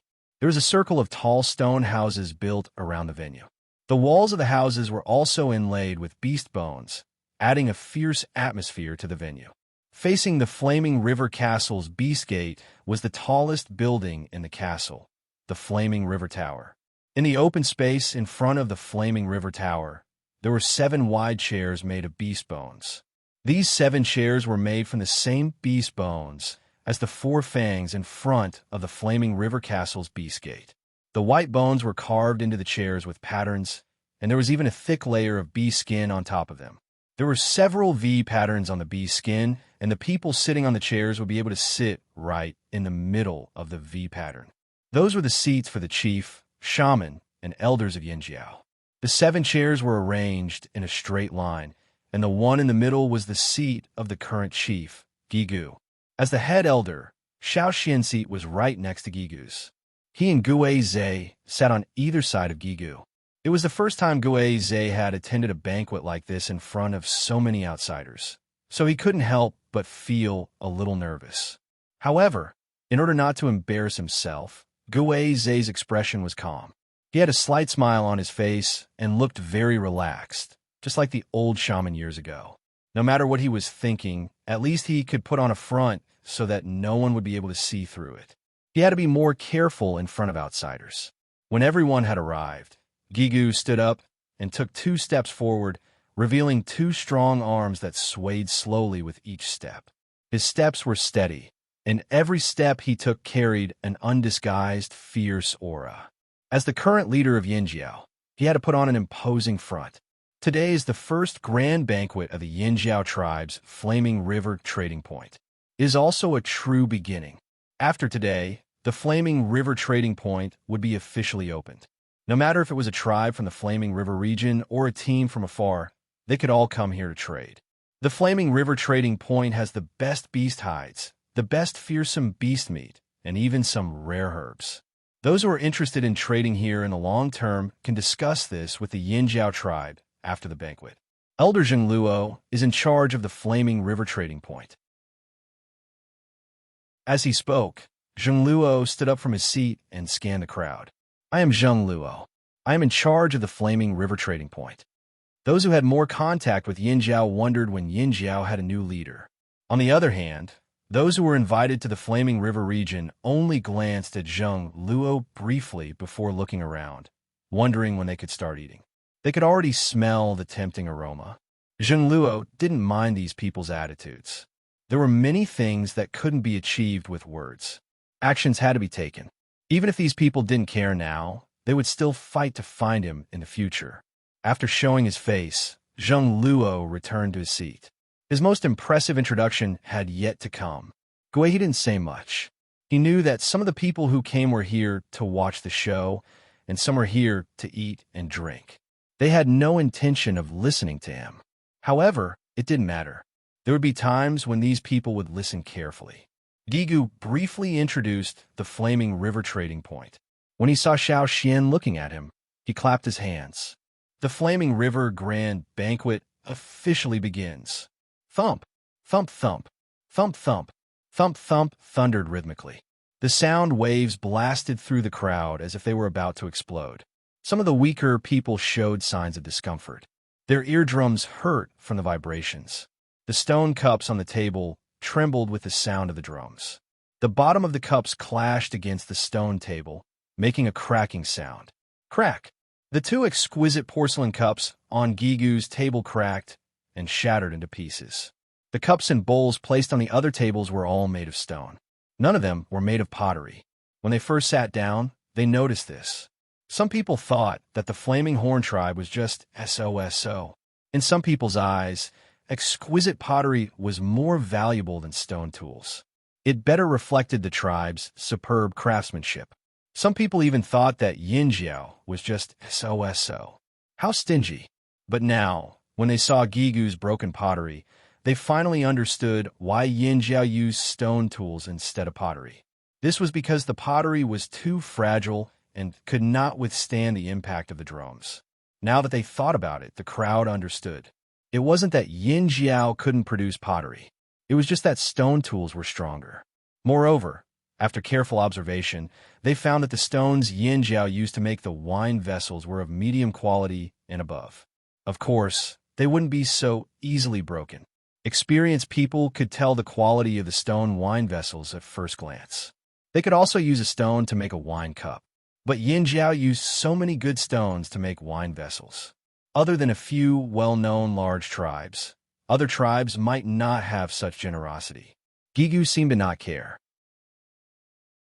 He swept away the broken pottery shards and placed a golden wine vessel on the table. Under the light of Yangguang, the wine vessel seemed to be plated with a golden halo. The raw materials of this wine vessel were obtained from the desert slave owners. After being remolded, it had a new look. There was a ferocious beast head on it. Before the crowd could take their eyes off the golden wine vessel on Gigu's table, they smelled a tempting aroma. Suddenly, most people didn't have the mood to care about anything else. Eating was the most important thing. To them, if survival was reduced to one word, it would be eating. Music and dancing? They couldn't appreciate it. Talking about life? Not interested. If Yinjiao really did do a lot of things before the main dish, they would probably be very resentful. Fortunately, Yinjiao was straightforward. Abuli and the others from the Ji tribe rubbed their hands. It's coming. Stone cauldrons over 3 meters in diameter were moved into the venue. Each cauldron was carried by 3 Yinjiao warriors, each holding 1 foot of the stone cauldron. The cauldrons weren't empty. They were filled with soup. The tempting aroma that had floated over just now was the smell of this soup. Even though it was so heavy, the cauldrons filled with soup were steadily moved forward. Not a single drop of the soup inside was spilled out. 24 tribes placed a cauldron in the area where each tribe was located. Then they set up firewood. To the slave masters on the other side of the sea, cauldrons had a special symbolic meaning. But to the Yinjiao people, they used cauldrons because they were convenient and beautiful. Not long after, the hot soup in the cauldron began to bubble and gurgle. The aroma became even more intense. It constantly stimulated people's sense of smell and taste. It was as if they could imagine the smell just by smelling it. However, none of the 24 tribes began to serve the soup. Even if some people's eyes were about to pop out and they couldn't stop swallowing, they still didn't move. They were waiting for the leaders of their tribes to give the order. Those who could be brought into the venue and represent their tribes to attend the banquet were all elites in their respective tribes. They wouldn't act recklessly according to their whims. until a Yin-Jiao warrior came over with a long ladle and scooped a portion into a bowl. Abuli swallowed his saliva and stared at the Yin-Jiao person holding the bowl. He saw the person holding the bowl and taking a sip. He smacked his lips and smiled at them. The taste is not bad. Just nice, we can drink it now. Even without Abuli's words, the other Ji tribesmen had already gathered around. They took the ladle from the Yin-Jiao warrior's hands and eagerly served Abuli and his wife. After all, if their leader didn't eat, their subordinates wouldn't dare to taste it first. The Yin-Jiao person seemed to be testing the taste, but in reality, he was proving to the others that the soup wasn't poisoned and could be drunk without worry. The soup in the stone cauldron was made from beast meat. There was even a layer of oil floating on top. They didn't know what the Yin-Jiao people had put in the soup. Not only was it fragrant, it tasted good too. But Abuli couldn't care less about the heat. He only regained his senses after drinking a bowl. There was no meat in the soup. He scooped a spoonful into the cauldron, but didn't see any meat. Where's the meat? They didn't come here to drink soup. Even if there were delicious worms, it couldn't satisfy their thirst for fearsome beast meat. Abuli looked at the Yin-Jiao person in confusion. His long toes dug into the ground. Where's the meat? He wanted to eat meat. At this moment, the former chief Ao and the big head Ta, who were sitting at the front of the Flaming Horn elders, walked out from their seats. Ao stretched his arms and said to Ta, "It's time to serve the meat." Chapter 6:18. The oil in the stone pot floated along with the bubbles that kept rising. The meat broth that was emitting a tempting aroma could no longer attract the attention of the crowd. Ao didn't lower his voice when he said, "It's time to serve the meat." Who here wasn't strong? With their hearing ability, they could naturally hear what Ao said just now. It was good to have meat. The people who were complaining about Yin-Jiao being stingy and giving soup, but not meat, immediately sat down and waited. Abuli even told everyone except his wife to stay away. Yin-Jiao had a big place, so why were they all sitting so close together? With more space, it was more convenient for them to eat meat in different positions.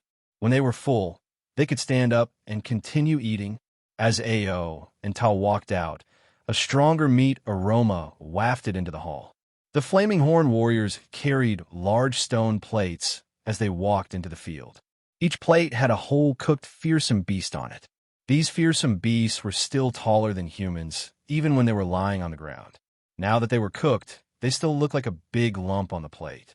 For the tribesmen who were used to cooked food, raw meat did not have any meat aroma that they liked. It only had the smell of blood and a slight saltiness. Those who had touched gold would also notice another smell, and that was the smell of metal. Don't ask them how they knew. Who wouldn't be curious when they first got their hands on a piece of gold? Their keen sense of smell was almost entirely focused on the cooked meat at this time. The food that was brought over was really tempting. This was fearsome beast meat. Fearsome beast meat that could be eaten for free. However, after these large stone plates were brought in, they didn't go directly to the seats of each tribe. Instead, they followed Ao. At this time, Ao was holding a stone plate with a diameter of almost 2 meters. There was a green spearhead on the clean stone plate. Tonight, he was just an errand boy. Even his father was just a supporting character. The main character of the show was his grandfather, the former chief, the current elder Ao. Ao held the spear and moved it around a little. Then, he placed the spearhead on the fire in Yin-Jiao's seat. The tribesmen believed that fire could dispel diseases. This was an idea passed down from generation to generation after their ancestors mastered the art of making fire. Most of the time, unless they were using their bare hands to pick up food, they would also roast the food over the fire. After burning it, Ao gently stroked the long handle, then turned the spear around and stopped with the spearhead facing upwards. Ao took his spear and walked to the left of Yin-Jiao's seat. He came to the front of the Longbow tribe. These few big tribes were actually randomly chosen by the leaders of their tribes. Mu Fa, the chief of the Longbow tribe, was lucky enough to get a seat at the front of the group. At that time, the people of the Longbow tribe were quite proud of themselves. They looked at the other tribes who were seated at the back and said, So what if you came first? Aren't you still squeezed behind by the Longboat tribe who came later? Therefore, the Longboat tribe was Ao's first target. When Ao stood in front of the Longboat tribe's seat, the chief of the Longboat tribe, Mu-Fa, looked over. One was the former chief of Yinjiao, and the other was the current chief of the Longboat tribe. There were some unpleasant things between the two tribes. The two of them only exchanged a glance, and in an instant, their auras clashed like invisible lightning. Those who were close to them could almost hear the terrifying crackling sounds in the air. Mu-Fa prided himself on being superior and would not act like the barbaric Yinjiao tribesmen. Therefore, on the surface, he still wore a calm smile, as if he did not want to argue with those barbaric Yinjiao tribesmen. Ao did not say anything. He waved his hand, and Ta and the others behind him carried the plates over. Whoosh! Ao's wrist that was holding the spear shook, and the spear in his hand pierced out. His murderous aura surged out in an instant, spreading to the surroundings like a gust of cold wind. It was not aimed at anyone in the audience, but the warriors with sharp senses could clearly sense it, especially Mu-Fa, who was the closest to Ao. Trying to scare me. Oof. Other than that moment of shock, Mu-Fa quickly calmed down and did not panic. He sat there steadily like a mountain, as if everything in front of him was just a passing cloud. Since the Yinjiao held this feast, it was definitely not for killing. Therefore, Mu-Fa believed that Ao's intention was only to scare them, to see them panic in front of everyone. How cunning. In fact, Mu-Fa had wronged Ao. Ao wanted to show off his aura, but he was not targeting the Longboat tribe. The murderous aura that he had just revealed was just out of habit. At times like this, he was always unable to contain his excitement. Ta knew that his father was already immersed. He only controlled the stone plate above his head, turning it from time to time to adjust the angle. Their coordination was flawless. As the former chief, Ao's aura was undoubtedly very strong. The spear was like the sharp claws of a fierce beast pouncing on its prey. The sharpened spearhead whistled, as if it was going to destroy everything in its path. It went straight for the cooked fierce beast on the stone plate. Puff! A soft sound was heard. It was too soft, not like the sound of the spear piercing into the meat of the beast. With this soft sound, Ao stepped forward and swept the spear in his hand to the side. A piece of white meat the size of a millstone flew out from the stone plate. The greasy piece of meat drew a golden light under Yang Wang's hand and finally landed on the empty stone plate that had been waiting for a long time. Puff, puff, puff. The spear did not stop there, and it went faster and faster. Ao's figure also became illusory. He was still standing there a moment ago, but in the next moment, only his afterimage could be seen. As the spear pierced again and again, pieces of meat of different sizes and shapes fell from the original stone plate to another stone plate, piling up in an orderly manner. The people who saw this took a deep breath, suspecting that they were hallucinating. It didn't feel like they were cutting meat, but a hunter with a spear fighting a fierce beast. It was just cutting meat. Where did such a strong, murderous aura come from? Fortunately, all the murderous aura was directed at the cooked fierce beast on the plate. Fortunately, the Yinjiao only used the cooked fierce beast to cut it, and not butchered it on the spot. Although some people like to watch them butchered on the spot, not every tribe liked this method. In the beginning, when the Yinjiao was discussing the Flaming River Grand Banquet, they had thought of butchering the fierce beast on the spot, but they later dismissed the idea. Why did they have to show off their killer moves? It was enough to show off their skills. They still had to keep their trump cards hidden. Yes, the Yinjiao were just showing off their skills, not showing off their hunting skills.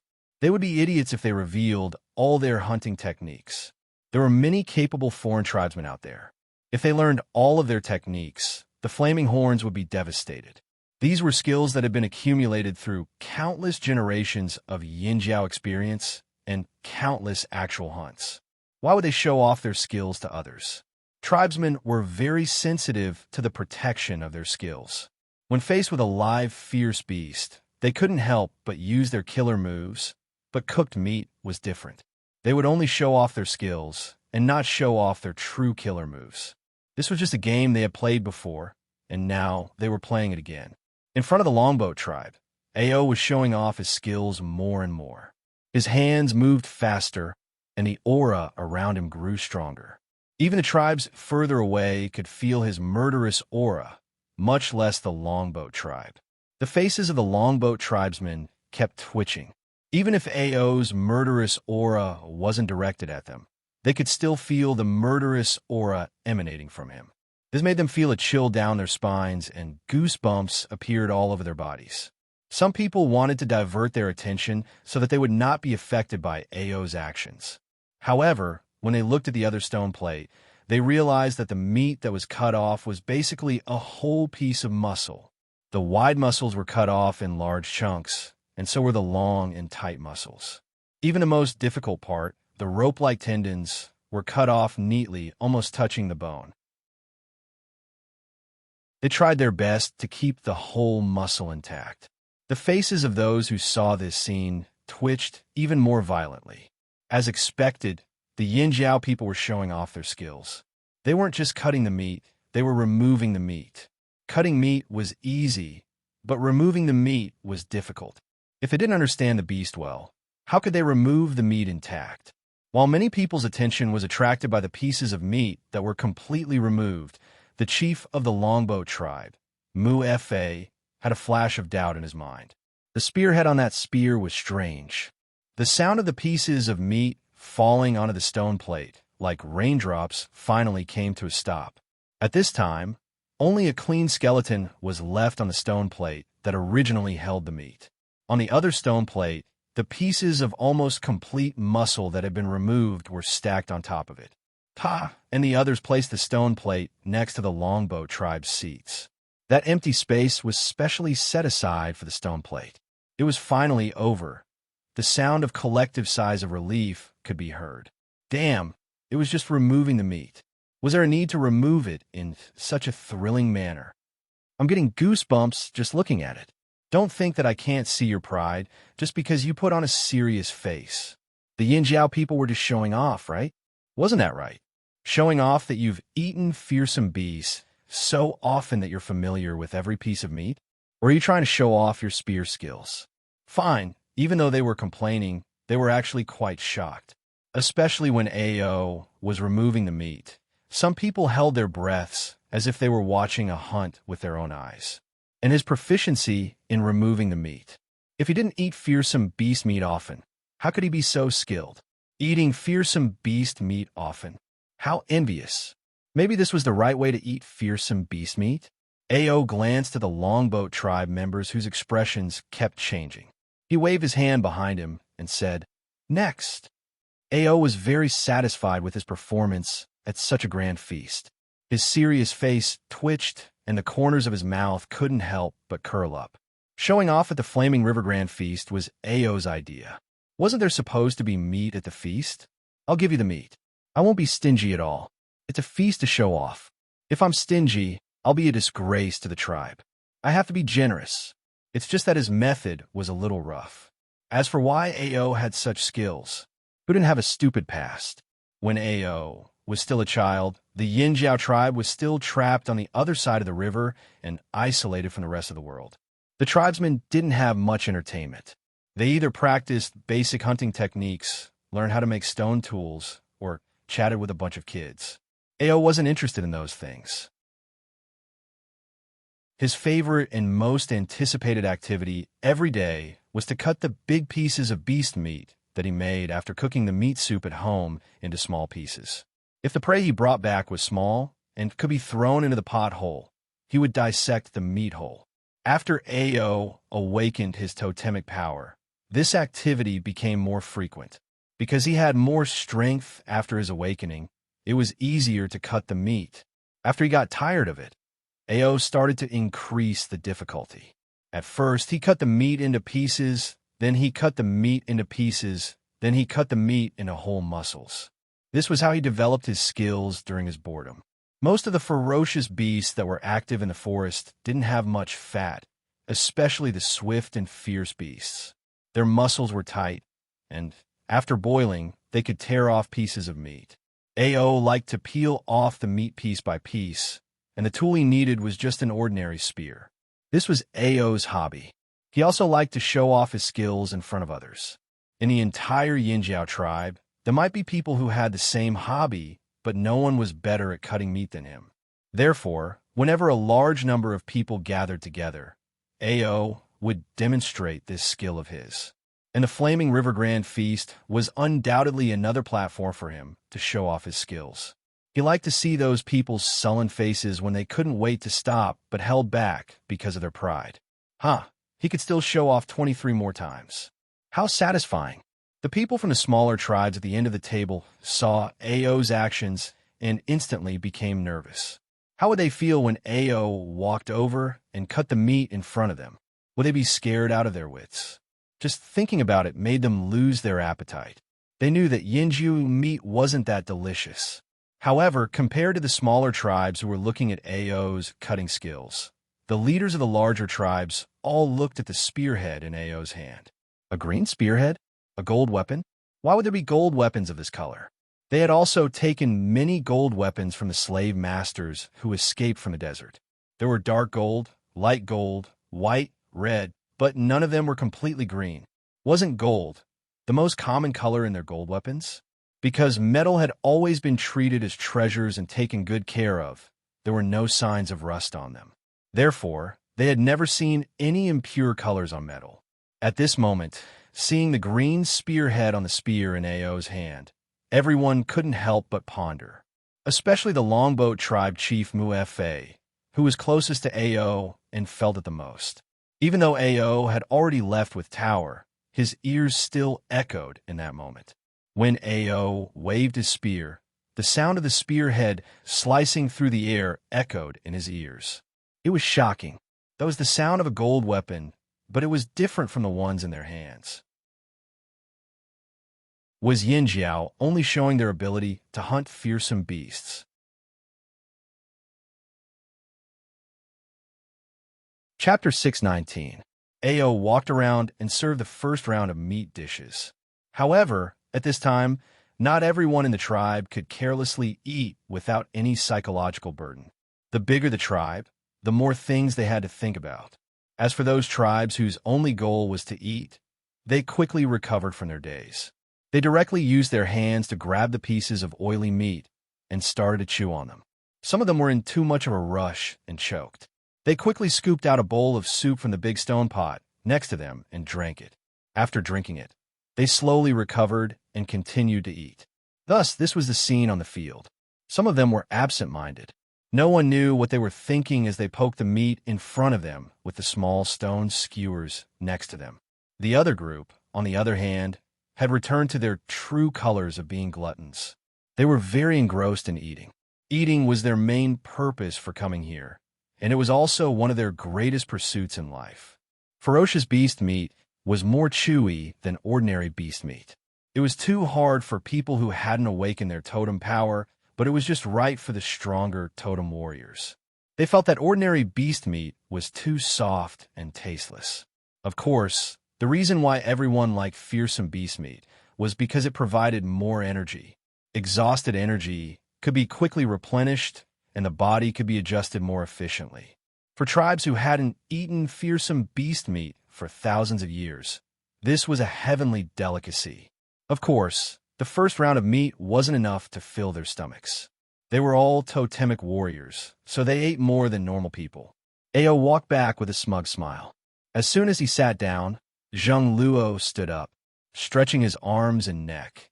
Zheng Luo gestured to the people waiting on the side. It's time for the second round of meat. Zheng Luo's words made the tribesmen at the front lose their appetites. They were just about to start eating after some hesitation. Again, a team of Yinjiao people carried meat into the field. It wasn't whole meat, but cut up. These were different from AOTIs. The previously cooked fearsome beasts weren't especially big. They couldn't fit in the pot if they were too big, and it wasn't convenient for Ao to show off when cooking them separately. So, the size of the beast was carefully chosen. Now, the second round of meat was roasted. This was the most common way of eating meat in each tribe. Because they were all larger, dire beasts, they were cut up during the roasting process. The coarse salt that was sprinkled on the meat melted and seeped into the meat. After the surface of the meat was cooked, the person in charge of the barbecue would pat down the excess salt that had not melted and store it for later use. After that, the barbecued meat would be sent to the venue. No other spices or ingredients were used, only salt was used. The roasted meat was tasty and rough, with the fragrance of the ancient forest trees. This was the most primitive taste. This was the most common way of eating in Yinjiao, and the roasted meat served here was also the same way. Because the meat had just been taken from the fire rack, when it was sent into the hall, the sound of the meat sizzling could still be heard. The aroma of barbecued meat immediately filled the venue, and many people couldn't help but take a deep breath. How fragrant! Zheng Luo took out a large knife. In front of everyone, he washed the blade with water, wiped it, and rinsed it again. Then, he placed it over the fire for a while before taking it out. This was to prove to everyone that the knife had been washed and roasted, so there was no problem cutting meat. Holding the knife, Zheng Luo led a team of people holding large stone skewers to the left of Yinjiao's table. They came to the Longboat tribe in the first row and gave a friendly smile. The Longboat tribe. Why were they always the first ones to face them? The banquet had just begun. Who knew how many more rounds of meat delivery would happen later?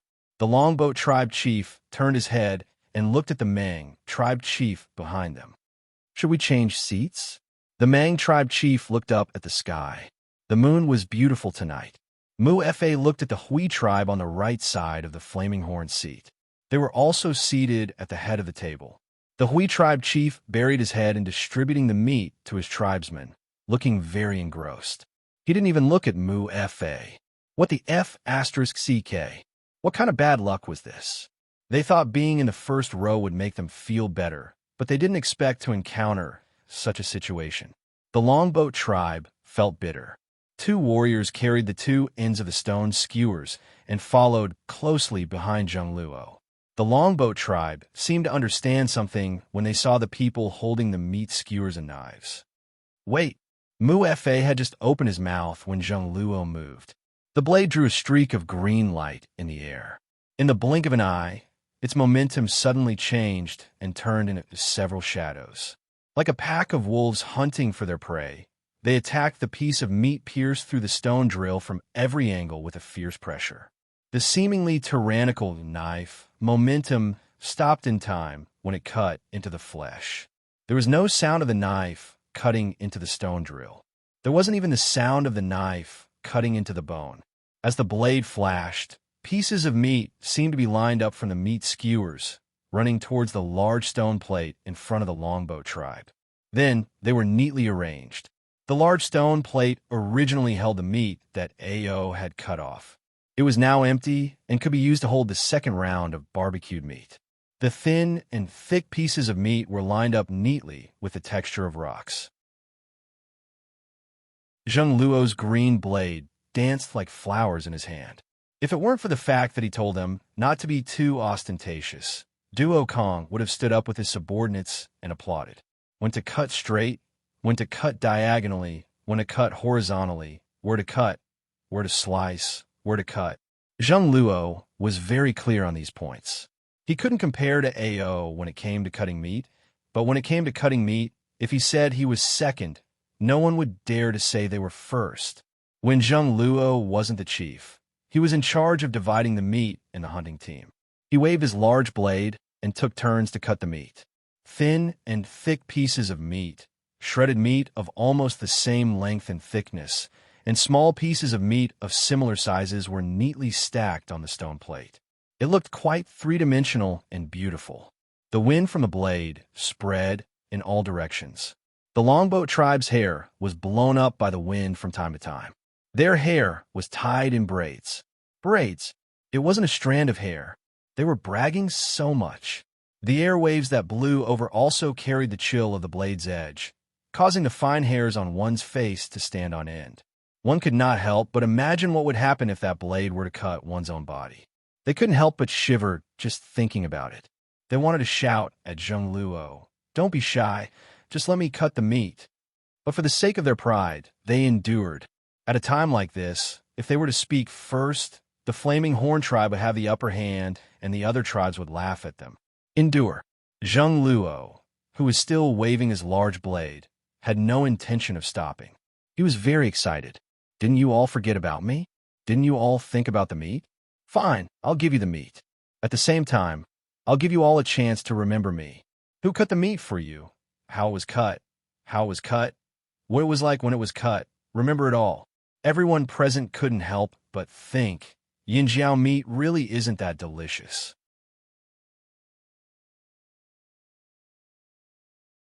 Chapter 620. Inside the Flaming River Trading Point, there were many people who were left outside to observe the situation.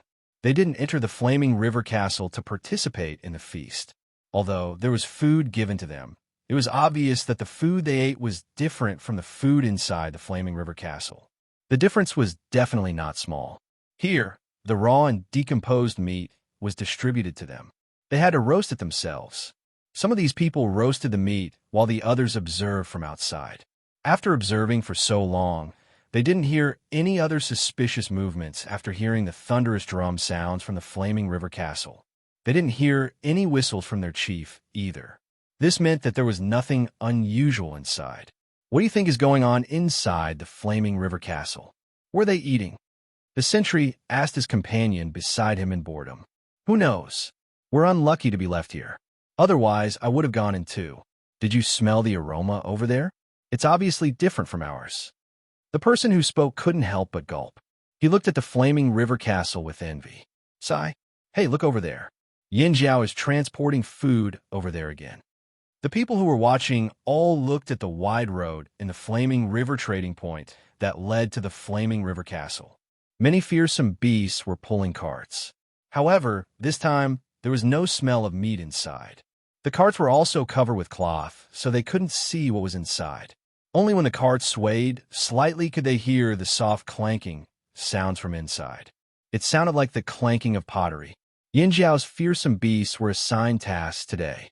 They were in charge of pulling the carts and transporting the goods to the Flaming River Castle's logistics department for further processing. Even the Cha-Cha were assigned to transport the goods. Just like the rest of the Yinjiao tribes, they were all busy. At the same time, inside the Flaming River Castle, Zheng Luo had already arrived at the last tribe's seat. He waved his green broadsword and sliced the rough meat into thick slices. The tender meat was sliced into thin strips. After he finished slicing and scraping the bones, only the bare bones were left.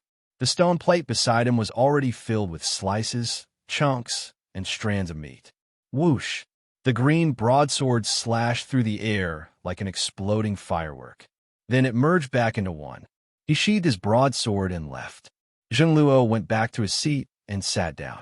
Just like Ao, he had a carefree and proud smile after showing off his skills. The two former leaders of Yinjiao were serving them meat and vegetables. Was this not a great hospitality? If other people knew what the two former leaders of Yinjiao were thinking right now, they would definitely shout, "This is too much. We can't accept it." The new leader, Gigu, sat in the middle of the seats. He looked at Zheng Luo, who had returned to his seat, then glanced at Ao and moved his finger. His hands were itching to show off his skills. He could show off too. Ao could cut meat. Zheng Luo could cut meat. And he could actually remove every joint from the beast that he often ate. Just one stab would do. No more than 3 stab would do. Gue Zhe, who was sitting next to his father, coughed lightly and reminded his father to pay attention to his image. Now that he was the leader, he represented Yinjiao in front of the other tribes. In fact, Gigu wasn't the only one in Yinjiao who was itching to show off his skills. Everyone else looked at the restless Yinjiao people. Their hearts were in their throats, and their expressions changed. These people wouldn't do it one by one, right? Couldn't they just let them have a good meal? This was a show of strength, right? Right? Whether or not it was, Yinjiao had achieved its goal. However, this kind of intimidation could only be done once or twice. More than that, and the effect wouldn't be as strong. Yinjiao people understood this. So, after Ao and Zheng Luo showed off their skills, the scene finally returned to normal. What they meant by normal was that the food was really a whole roasted beast. No one was in charge of cutting the meat. nor was anyone slicing, cutting, or shredding the meat. This satisfied everyone's expectations from the first 2 rounds of food. Didn't you want to do it yourself? Fine, you can do it. But the people in the hall only realized how troublesome it was when they started doing it themselves.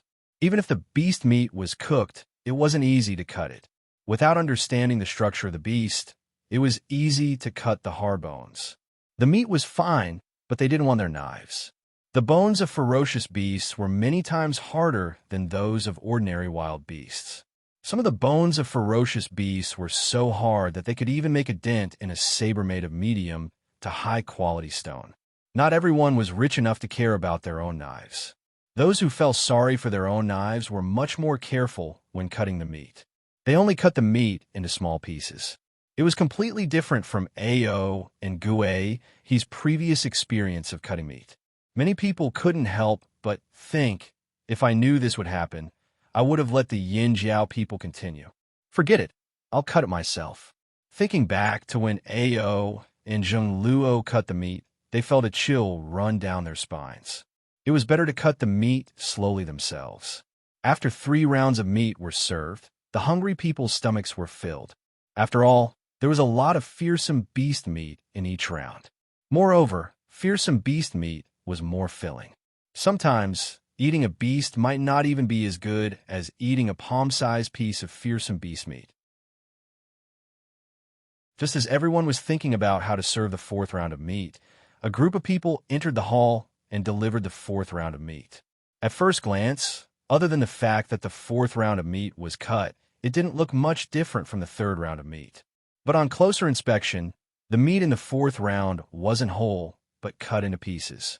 It was also rarer than the first 3 rounds of meat. There was even blood seeping out of the cuts. Furthermore, along with the 4th round of meat, there were 3 stone bowls. Each of the stone bowls contained powders of different colors. What was that? They knew what was in the first bowl. It was coarse salt, but they didn't know what was in the 2nd and 3rd bowls. They'd never seen them before. Someone sniffed and sneezed. It was a little pungent.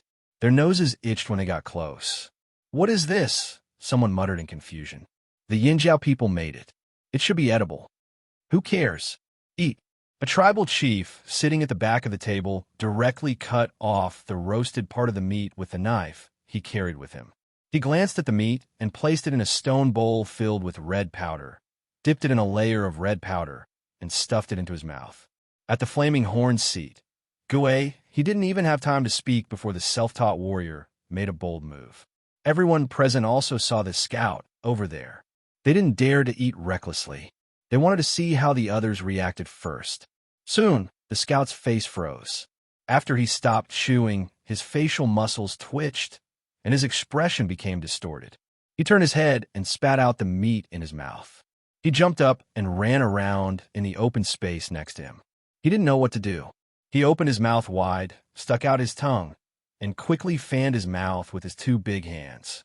His rough face was red, and his nostrils were snorting. He was like a bull that was about to explode. He was also making strange noises in his throat. Tears were flowing out of his red eyes, and he was still sniffing. Everyone's attention was drawn to the commotion over there. They saw the chief of the tribe walking around in circles. Then he lifted his sleeve to wipe off his tears and snot. His face was full of anger. He pointed at the flaming horn's seat and shouted, "There's poison." The drumming tribe people in the next area were so scared that they dropped the meat on their hands. Poisonous? Everyone was shocked at first. Then they all looked towards the flaming horn's seat. Could it be that the Yinjiao had been hiding their claws and fangs finally revealed? Did they call all of them here just to kill them? For a moment, everyone's thoughts were like a beast out of control, galloping towards the boundless desert. They couldn't be pulled back. Xiao Xian, who heard the shout just now, almost spat out the wine in his mouth. Xiao Xian looked at Gigu and motioned for him to explain. Gigu also had the same idea. He was just going to say it, but he didn't expect the other party to eat it so eagerly. This kind of unidentified food was just presented. It smelled wrong, but this person dared to eat it directly. Look at the other tribes, who were more cautious. They were watching first. Seeing that all 24 tribesmen were looking at him, Gigu didn't rush to explain. It was useless to say more. He still had to rely on his actions. Gigu unhurriedly grabbed some red powder and sprinkled it on the meat on the plate next to him. Then he used a stone skewer as thick as a finger to put into his mouth. He chewed and swallowed, his eyes full of enjoyment. After eating, Gigu said, "This is actually a kind of condiment used to flavor food. It's not poison. It's called yin jiao chili powder. These were the spicy plants they collected, along with a few supplementary plants. They were dried in a pot and then ground into powder. Not everyone in Yinjiao liked this kind of taste. Many people avoided it. Gigu liked this kind of chili powder very much. After getting used to it, he felt quite good eating it. This kind of chili powder was actually created by Xiao Xian. A long time ago, Xiao Xian didn't have a high status in the tribe. Even if he wanted to find some similar condiments, he wouldn't get much support. Instead, they would think that he had nothing better to do and wasn't doing his job. But now, with Xiao Xian's status, even if he just plucked a leaf out of boredom, the tribesmen would think that he had other motives. Not only would they not stop him, they would even take the initiative to help him. This was the difference. With a helper, it would be much easier to search for Zhang Xian. The ingredients used at the Flaming River Grand Banquet, including the salt and chili powder in the other bowl, were all found and made by them after they arrived at the Flaming River Grand Banquet. There were many of these ingredients in the forest. Although these spices and condiments weren't poisonous, very few animals would eat them. That was why it was easy to find them. Now, Yinjiao had a large pile of them in the warehouse. It was enough for them to use for a year after the banquet. After Gigu explained how to eat them, the commotion from before quickly calmed down. The chief of Yinjiao had already shown them how to eat, so this might be the truth.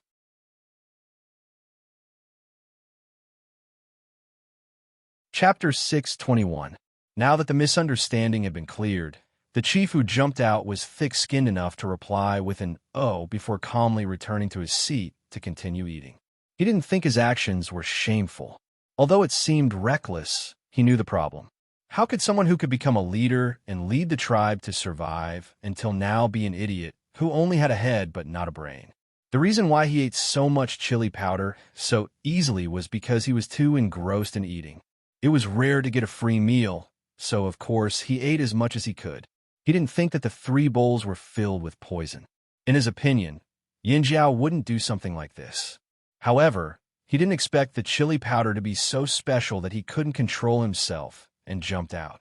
It was so spicy that his nose was running and his mouth felt like it was on fire. Even after drinking the soup, the spiciness didn't wash away. He had used too much chili powder just now. Now that he knew it wasn't poisonous, after the soup, although the spiciness still lingered in his mouth, it wasn't as bad as before. Instead, he felt reluctant to part with it. After trying the chili powder, he tried another condiment. This time, he was more careful and didn't put too much on it.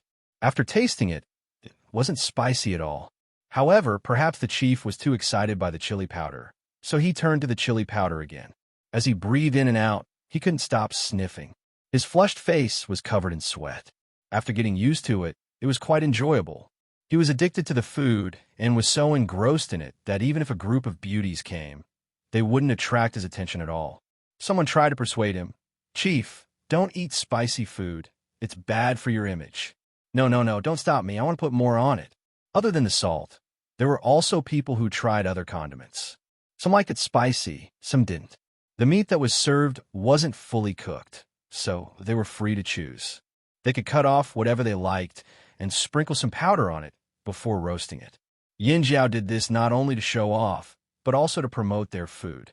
They also wanted to tell these people that if they were interested in these condiments, they could visit the Flaming River trading point more often in the future. There was no need for Yinjiao to say anything. Those who were smart had already begun to think. For example, the people of the Pooh tribe who were more sensitive in this aspect, their eyes flashed again and again. After some careful attempts, they began to discuss the direction of their future actions. It would take some time to continue roasting the uncooked meat, so it wouldn't be finished too quickly. During this time, another dish was served. This time, it wasn't meat, but a clean cabbage. The emerald green cabbage leaves were tightly wrapped around the cabbage, and one could clearly see the moisture content of the cabbage below. Each tribe placed a cabbage ball. Although there was only one, those cabbage balls were very big. When they stood up, they were much taller than a person. When they were distributed, everyone could eat half a leaf, let alone the whole leaf. If you want to eat these cabbages raw, you can just put them in the soup and blanch them if you want to eat them cooked. Is this the new crop you discovered? The chief of the Hui tribe asked the Yinjiao people. Not bad. The Yinjiao people were quite proud. This banquet was used to show off. As a cabbage that was discovered and grown by their own tribe and not found by other tribes, of course, they had to display it at this banquet. Cabbages were also a great wealth of Yinjiao and something to show off about. The freshness of the cabbage took away the greasy feeling of eating meat. After eating 4 rounds of meat, this cabbage was really good. Even those who didn't like vegetarians had to admit that this cabbage came at the right time. Some people envied Yinjiao for having their own unique crops, but for the few tribes in the front seats, this was nothing. Each tribe had more than one unique crop. If other tribes wanted to trade with them, they could only exchange for crops that had already been harvested. Moreover, they couldn't get the seeds or the crops that couldn't be planted again. This was to prevent the uniqueness of the crops from disappearing. Therefore, they really didn't put Yinjiao's cabbage in their eyes.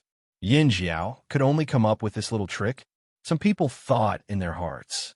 But what happened next surprised the people who had just calmed down. After the cabbage, what was brought into the banquet hall were fine-mouthed pottery vases that were half the height of a person. One was placed in front of each tribe. When the animal skin covering the vase was removed and the wooden cork was removed, a sweet and mellow aroma wafted out. Some people were puzzled. This is Yinjiao's home-brewed wine. Gigu smiled as he poured the wine from the vase into a shiny, golden wine vessel. This was brought over after Yinjiao's main branch was repackaged. It wasn't the original vessel used to brew wine. The wine didn't look clear enough, but it was well balanced. It smelled rich and fragrant, and when it entered the mouth, it felt sweet and mellow. It constantly stimulated the salivary glands in the mouth and the stomach in the body. After drinking a mouthful, it felt like he could continue to eat more meat. Although this wine wasn't perfect, it was already considered a rare find here. It wasn't comparable to those tribes who had thousands of years of experience in brewing wine. They were skilled and talented, but it was enough to hold up the banquet. Some of the tribes in the Flaming River region had never tasted wine before. To them, this was a very profound experience. Even if they knew about the existence of wine, it was too expensive. They couldn't bring out enough to trade for it. Now, Yinjiao was serving wine. Drink. Gulp. They had made the right decision to come to Yinjiao's banquet. They thought about those tribes who received news about the Flaming River banquet, but didn't dare to come because they were worried about Yinjiao's ulterior motives. When those people found out, they would definitely regret it. It was such a good opportunity to eat and drink for free. Why didn't they come? A bunch of idiots. Those who didn't know how to take advantage of others were idiots. Many people were surprised that Yinjiao could also brew wine. The Pu tribesmen, who had a keen merchant sense, gathered together to discuss again. The Pu tribe's leader, Guang Ho, who looked like a horned frog, had an awe-inspiring look in his eyes. Because of his master's good mood, his mouth, which was already big, looked even bigger. He ate a piece of roasted meat, drank a mouthful of wine, and laughed loudly. Good. No one knew if he was praising the food and wine, or he was happy about the business opportunity, or maybe both. Before these people could continue to think about what they were thinking, a new dish was brought to the table. This time it was big pots of porridge. Actually, many tribes didn't eat porridge because they didn't grow their own crops. They found wild vegetables and fruits in the forest and cooked them in a pot. The drumming tribe, for example, did this. The people who grew crops usually ate different porridge than the ones in front of them. Most of the time, they used the same type of grain to cook porridge. Occasionally, they would mix different types of grains together, but they wouldn't use too much. However, the porridge in front of them had many different colors. At a glance, they could tell that there were many different types of food in the pot. Each grain was different in size, shape, and color. Everyone looked towards Yinjiao's table, waiting for an introduction. Gigu looked at Xiao Xian beside him. He suddenly couldn't remember what this thing was called. 8 treasures porridge, Xiao Xian said. Yes, it's called 8 treasures porridge. It's made from 8 different types of precious grains. Everyone, please try it. You won't be able to taste this outside of the flaming river trading point, Gigu said loudly. The chief of the longboat tribe, Mu-Fa, raised his eyebrows. His subordinates had already scooped out a bowl for him. He slowly scooped up a spoonful of porridge with the small spoon in the bowl and put it into his mouth. The porridge had the fragrance and texture of several different grains. When put together, it didn't feel chaotic. Instead, it had a unique taste that calmed people down. Of the 8 grains, some were soft and sticky, some were chewy. After swallowing it twice, he could chew it again. Just one bite was enough for Mu-Fa to deduce many things. In the past, the major tribes often exchanged gifts with each other. That was why they would also give out some of their unique crops. It could be said that they had tried all the crops that the tribes grew. However, the Flaming Horn tribe's 8 treasures porridge contained 8 excellent crops, but none of them had tried any of them before. Not one type, not 2 types, but 8 types. Where did the Flaming Horns get these 8 types of plants? Tribesmen had always valued grains. Grains were their wealth. The doubts in front of them made them feel conflicted. Cabbage, wine, and now 8 treasures porridge. How deep were the Yinjiao's secrets?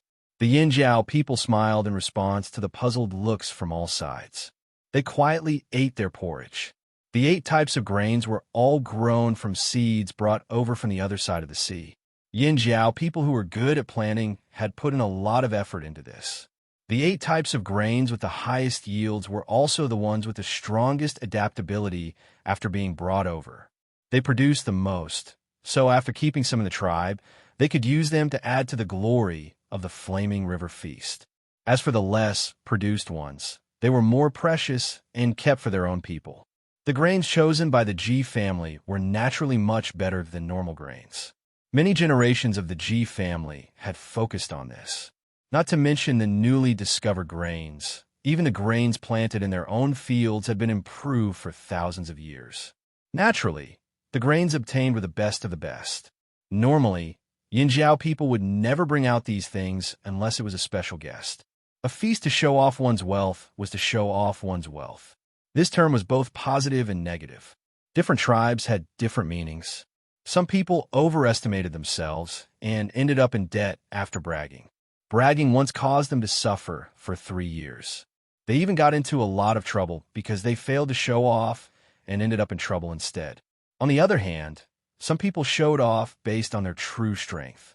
What they showed off were the real surplus assets that they had that could be divided up. Yinjiao dared to show off their wealth because they weren't afraid of being targeted. If they didn't even have the guts to show off and were constantly on guard, how could they hold a feast? That was why the Flaming Horn tribe's attitude was that they had the money to do this, and they had the strength to support this banquet. They weren't afraid of anyone coming to rob them. Even if they lost their territory, they could still fight their way back. Yinjiao didn't have a primitive fire seed, so they weren't worried about being destroyed. Anyone who dared to come would have to be prepared for Yinjiao's revenge.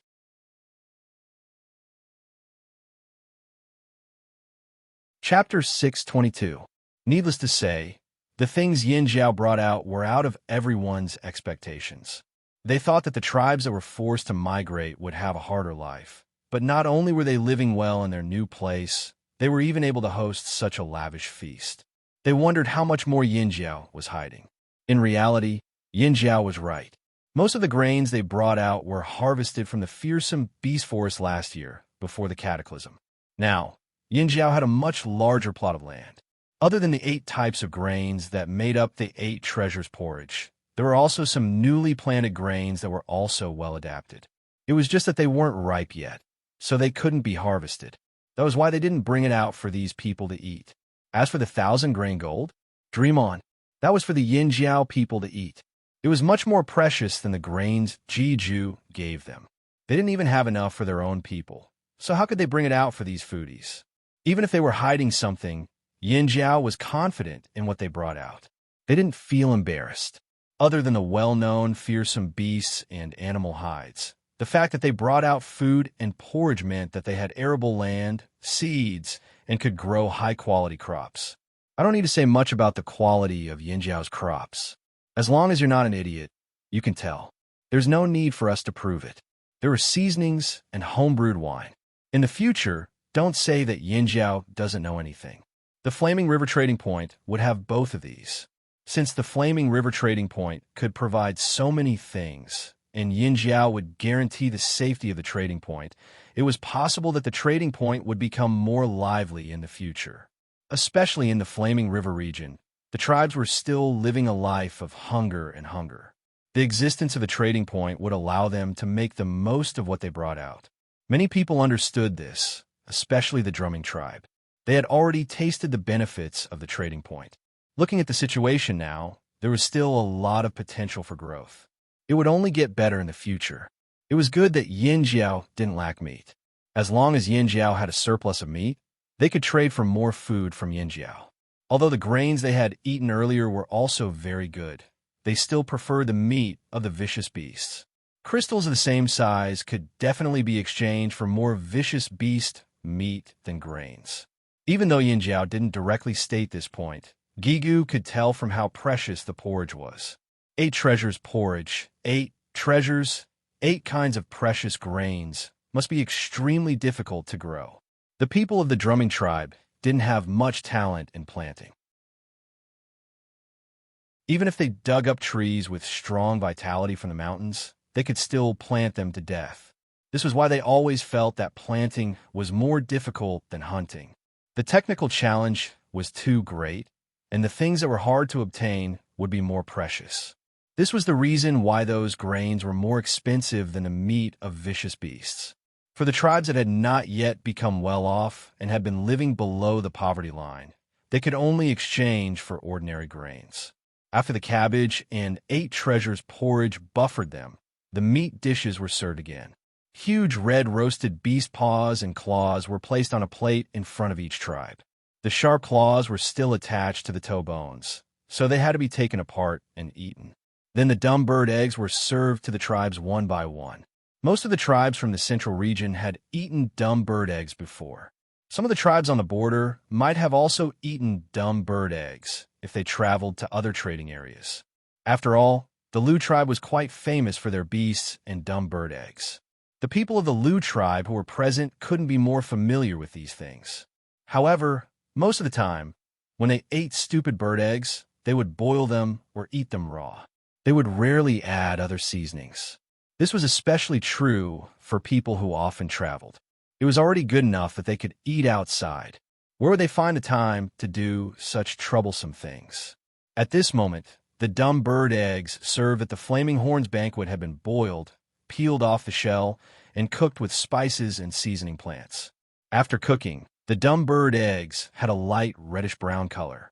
On the steaming stone plate, the stupid bird eggs, which had been cooked to a brownish-red color, were cut into 8 small pieces and placed on the stone plate. There was even a thin layer of broth on top. The method of cooking the eggs was suggested by Xiao Xian. When they were preparing for the banquet, he also supervised the entire process. In the middle of the stone plate, there was a bright yellow flower. It was especially eye-catching among the brownish-red eggs. Among the 4 petals, there was something that looked like a flower bud with a crack in the middle. There were even some hard wooden thorns in it.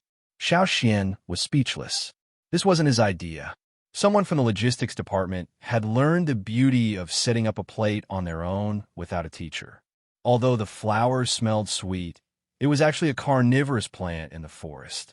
It could directly swallow an adult. Speaking of this, although it had been more than 10 years since they came to this world, they still remembered some things. Xiao Xian could still guide them to make more exquisite dishes. Not to mention the taste, at least the presentation would definitely be amazing. But this was the custom of the tribes. Even the big tribes in the central region were more particular than the other tribes, but they didn't get tired of eating fine food. If the Flaming Horn tribe's tricks were too intricate, they would go overboard and backfire. There was a limit to everything, a buffer period. Yinjiao's dishes today were just right. They didn't need to be more exquisite. As for why there were only dumb bird eggs and not green duck eggs.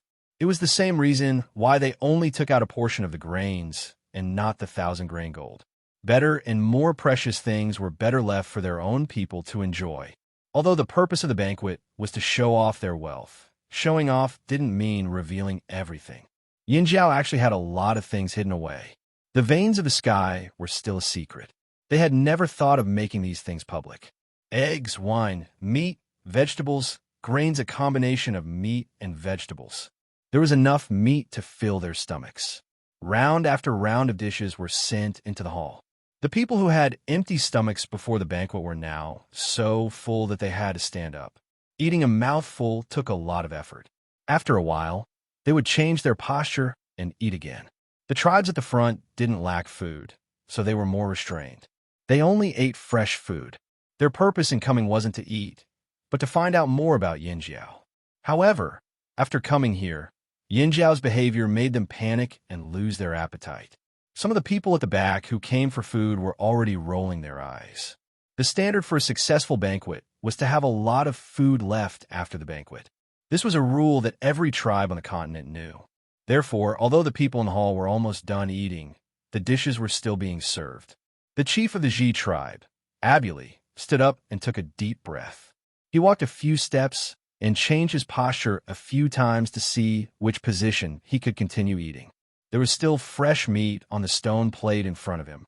The meat was roasted very fragrant. Because of the different types of fearsome beasts, the meat looked much more delicate. There were even some patterns on the roasted meat, but he couldn't eat any more. The amount of meat in his stomach had already exceeded his alert range. The so-called alert range meant that after reaching a certain level, it would seriously affect his reaction and escape speed when he encountered danger. When he reached the alert range, he hesitated. In the end, his appetite and mentality won out, and he continued eating. Now, he was panting even when he walked. "As chief, what should we do?" A warrior from the Ji tribe who came with Abuli to the banquet said with a long face, "There's so much meat. What should we do?" They could see it, but they couldn't eat it. This used to be something that would wake them up laughing in their dreams. Now, their dreams had come true, but at the same time, they also felt helpless. There was so much meat. If they couldn't finish it, it would be a waste to leave it. Just looking at it made their heart ache. Can we take it away?" someone asked. Abuli also wanted to bring it back if he couldn't finish it, but this was Yinjiao's territory. Everything was decided by Yinjiao. A small tribe like theirs didn't have much say. "Why don't you ask later?" Abuli's wife suggested. Oh. Abuli didn't have much confidence. He really didn't have the confidence, but when he looked at the pile of meat in front of him, he gritted his teeth. If Yinjiao didn't agree, he would try to negotiate with the Yinjiao people. When they saw the piles of meat in front of the 24 tribes, the Yinjiao people looked at each other and nodded at Gigu. "Everyone," Gigu said loudly, "the Flaming River Grand Banquet is almost over. How does everyone feel?" "Very good, very good, very good," the people from the Hui and Lu tribes said loudly. The people at the other seats also praised. Even the people from the Longboat tribe and Tianshan tribe who didn't like Yinjiao had to admit that Yinjiao really did make this grand banquet. Not only was there enough food, but there were also some dishes that surprised them. There were also golden wine vessels placed in each tribe's seating area. This was also a display of wealth. Since that's the case, before the banquet ends, I, Gigu, as the current chief of Yinjiao, would like to announce that the Flaming River Trading Point is officially open from today onwards. As for the rules of the Flaming River Trading Point, Elder Zheng Luo will announce them. Gigu gestured to Zheng Luo with his hand. Zheng Luo took out an animal skin scroll that he had prepared beforehand. After opening it, he began to read the words on it. The animal skin scroll listed some of the rules of the Flaming River Trading Point. Many of them were borrowed from the slave masters in the other world. Xiaoxian also pointed out some flaws and improved them to create version 1.0 of the Flaming River Trading Point rules. If there were other additions or improvements in the future, it would be upgraded. In summary, other than the rules of the Flaming River Trading Point, other than the accommodation of each tribe, the rental of houses, the storage of goods, and so on. The most important point was that no robbing was allowed in the Flaming River trading point. This made the small tribes around the Flaming River area feel relieved. What were they most afraid of when they traded? They were afraid that the other party would act shamelessly and use underhanded methods. However, if they had the protection of a powerful tribe like Yinjiao, it would be much safer for them to trade. Zheng Luo explained the rules on the scroll in his hand one by one. Then, he ordered his men to send out 24 copies of the same scroll to the leaders of the various tribes. There were even more detailed explanations on the animal skin scroll. If anyone still did not understand, they could ask the person in charge of the Flaming River trading point after the banquet. The Flaming River trading point was also the purpose of this banquet. After this was explained, everyone thought it was time for the banquet to end. However, just when everyone thought the banquet was finally over, the Yinjiao people said two more things. First, if the tribes did not finish their food, they could bring it out of the Flaming River Castle and give it to the people in the trading point who could not enter the venue. Of course, Yinjiao would not force them to bring it out. This made Abuli and the others so excited that they almost jumped up. They could bring it out. It would not go to waste.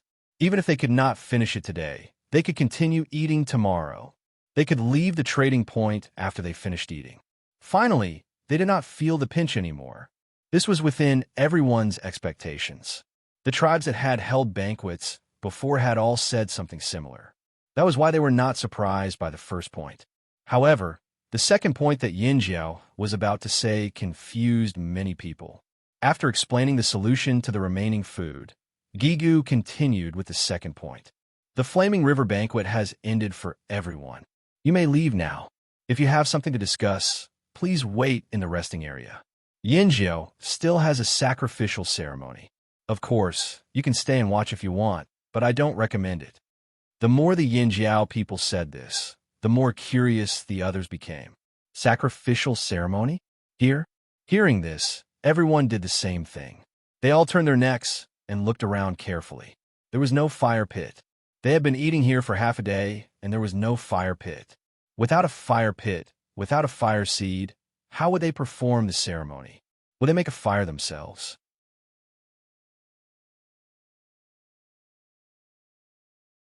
Chapter 6:23.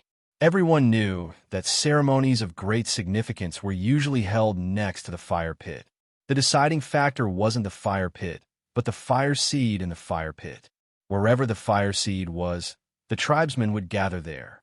It didn't matter where the fire pit was or how big it was. The tribesmen only cared about the fire seed. However, at this moment, the Yinjiao tribe that had just held a grand banquet was telling them that they were going to hold a ceremony here, in a place that wasn't even Yinjiao's headquarters. It was hard to understand.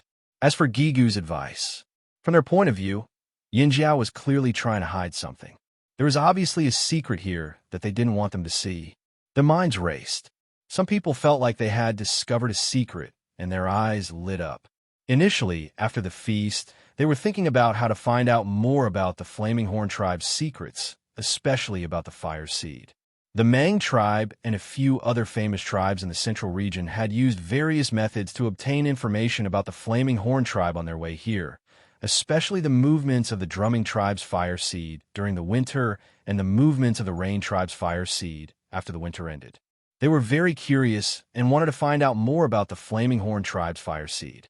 Coincidentally, the chiefs and shamans of the Rain and Drumming tribe would be attending the Flaming River Grand Banquet. Everyone planned to have a chat with the chiefs of these two tribes after the banquet. A small tribe like this wouldn't reject a conversation with a big tribe like theirs.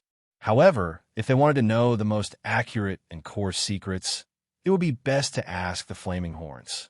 However, the Flaming Horns had always been a hot-tempered tribe, and they didn't have a good relationship with each other. Perhaps they wouldn't be able to hear the secret, and they might even be ridiculed. Who knew that this would give them a chance? The ceremony was definitely related to the fire seed. How could they miss such a good opportunity? Seeing was believing. The answer they got from Yinjiao would definitely be the most accurate. Leave? Of course not. The Yinjiao people wanted them to leave, but they had to stay here and watch. They wanted to see what the Yinjiao people would do. Therefore, the person who was walking towards the Beastfang gate of the Flaming River Castle turned around and stopped. But they didn't walk back to where they were sitting. Since he was close to the door, it would be easier for him to leave if anything happened. Looking around, it was obvious that everyone was thinking the same thing. They stopped near the Beastfang gate. As for the drumming tribe and other smaller tribes, they walked out of the Beastfang gate. They couldn't find a good place to stay, so they were timid and curious. They could only stick their heads out of the gate and watch from afar. The people of the drumming tribe and the rain tribe looked at each other and left without hesitation. They absolutely did not want to stay here. However, they were also a little curious. Therefore, after they walked out of the door, they walked for a distance before stopping to find a place to sit. They had eaten too much and were tired of standing. Inside the Flaming River Castle, Gigu wasn't surprised by the reactions of the tribesmen. It was as if he had expected this. After a cursory glance, Gigu looked at the elders and asked Xiao Xian first. "Shall we start now?" Gigu asked. "We can start now," Xiao Xian said. The other elders nodded in succession. The members of the Flaming Horn tribe stood up and moved the tables, chairs, stools, dining utensils, and other things away from where they were sitting. They left an empty space in front of the Flaming River Tower and then stood in a row on both sides of the tower. The elders stood at the front, followed by the team leaders, then the small team leaders. Behind them were some outstanding warriors who had contributed greatly to the tribe, or some respected elders, etc. There were 3 people who were different from these 2 rows of people. The current chief and shamaness didn't stand on either side like the others. Instead, they stood in front of the Flaming River Tower, facing the grayish-white stone wall without any carvings. Yinjiao's head elder, Xiao Xian, stood with the current chief and shamaness in front of the Flaming River Tower. In the hall, where the other 24 tribes had sat before, there were still leftover utensils, soup and chewed bones on the ground, and the firewood that hadn't finished burning was still crackling. The remaining soup in the stone pots and stone cauldrons was boiling and bubbling, and steam kept rising from them. The Yinjiao people hadn't cleaned up all of these. Actually, this was a common practice among the tribes. On the day of the Flaming River Grand Banquet, they wouldn't clean up these things. They would leave them for everyone to see as much as they wanted. These were the medals of the Grand Banquet for everyone to admire. They would wait until the next day, when everything was cold and the steam had dissipated, then they would clean up these things. Therefore, only the area where the Yinjiao people were standing had been cleaned up. When everyone was in position, Gigu raised his head and looked at the top of the Flaming River Tower. At the top of the tower, beside the Yinjiao totem flag, stood a person. He was leaning out and looking down, obviously waiting for them. It was Mao, who had cooperated with Ao Xian before. At this moment, Mao was already standing at the top of the Flaming River Tower, with Tuo and Tao Zheng beside him. When Mao, who was leaning down, received Gigu's signal, he took out a huge horn that was almost as tall as he was. There were clear, circular patterns on the horn. This horn was made from the horn of a fearsome beast in the forest. It was a great honor to not be standing at the bottom, but to blow the horn here. This was a privilege that he had snatched from Lei after competing with him. Mao stretched his arms and did some chest exercises, then took a deep breath and slowly exhaled. Finally, he lifted the horn, took a deep breath, and blew. Woo! The low sound of the horn was like a muffled thunder from the horizon, carrying with it a vigorous force that seemed to transcend time and space and travel even further. The ground was trembling as if an ancient giant beast had stomped on the ground. Following the sound of the horn, the Yinjiao people who were busy working in the Flaming River trading point all sped up their work. They wanted to finish what they were doing as soon as possible. If they couldn't finish it in a short time, they would just put it aside and tidy up their clothes. They would get water to wash the dirt off their faces and change into a clean set of clothes. When the team that was in the middle of transporting goods heard the low sound of the horn, the leader quickly found a place to rest and reorganize the team. The fearsome beasts that were transporting the goods also obediently followed the leader's instructions. As for Cha-Cha, when the horn sounded, it threw down its things, turned around, and flapped its wings as hard as it could, flying away. Yinjiao's sacrifice had nothing to do with it. The sound of the horn traveled through the forest around the flaming river. The crocodiles of the drumming tribe all looked up in the direction of the flaming river trading point, their cold eyes filled with doubt. On the other side of the flaming river, the sound of the horn could be heard clearly. Although it was much quieter, they could still hear it clearly. The man who was playing with the duck food dropped the duck food in his hand and ran back to his house. The man who had been working in the field and was covered in dirt also ran to the wooden house beside the field to wash and change into clean clothes. The guards were already prepared, so they didn't need to change their clothes. However, their expressions became much more serious. If they saw someone who didn't know what to do, they would urge them to do what they were supposed to do. After the first sound of the horn, the people who stayed in the flaming river castle thought that Yinjiao was summoning people. However, after waiting for a long time, no one came in. What was going on? Everyone was confused. In the flaming river tower, about half an hour after Mao blew the first sound of the horn, Tao Zheng looked at the hourglass that Xiao Xian made out of crystal beside him. When the hourglass was almost empty, he warmed up, then turned the hourglass upside down and took out another horn. This horn was thinner and longer than the one Mao blew just now. The color of the horn was lighter, and there weren't any ring-shaped patterns on it. This horn was made from two different fearsome beast horns. After taking out this horn, Tao Zheng took a deep breath like Mao and blew the second horn.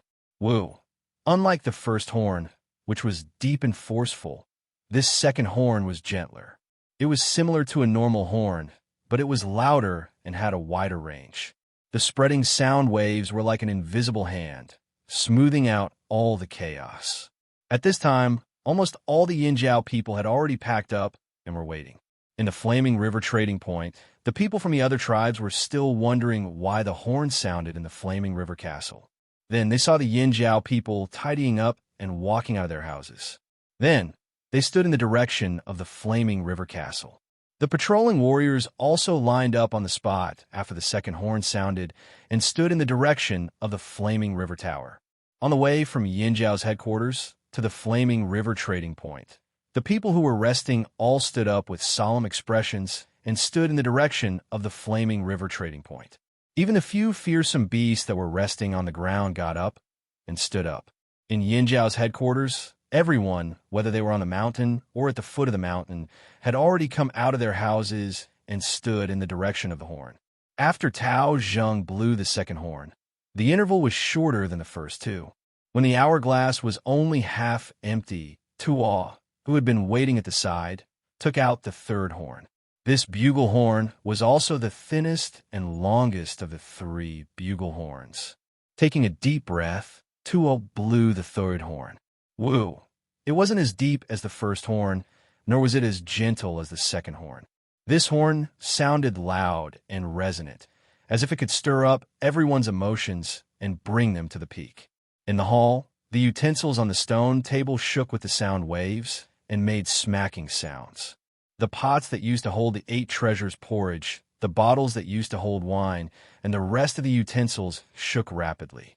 A crack appeared on the surface of the utensils, and then the utensils broke with a bang. This horn didn't last long. It was like a whistle announcing a decision. This meant that the sacrifice had officially begun. Seeing the newly appointed witch from Yinjiao take a step forward, as if she was about to start the sacrifice, everyone who had been watching was shocked. Was the sacrifice finally about to start? Wait, why didn't they gather everyone? They didn't even have everyone. What was the point of sacrifice? You're tuning in to the Warrior Lore YouTube channel. Don't forget to subscribe and join us on this journey to catch the most captivating stories.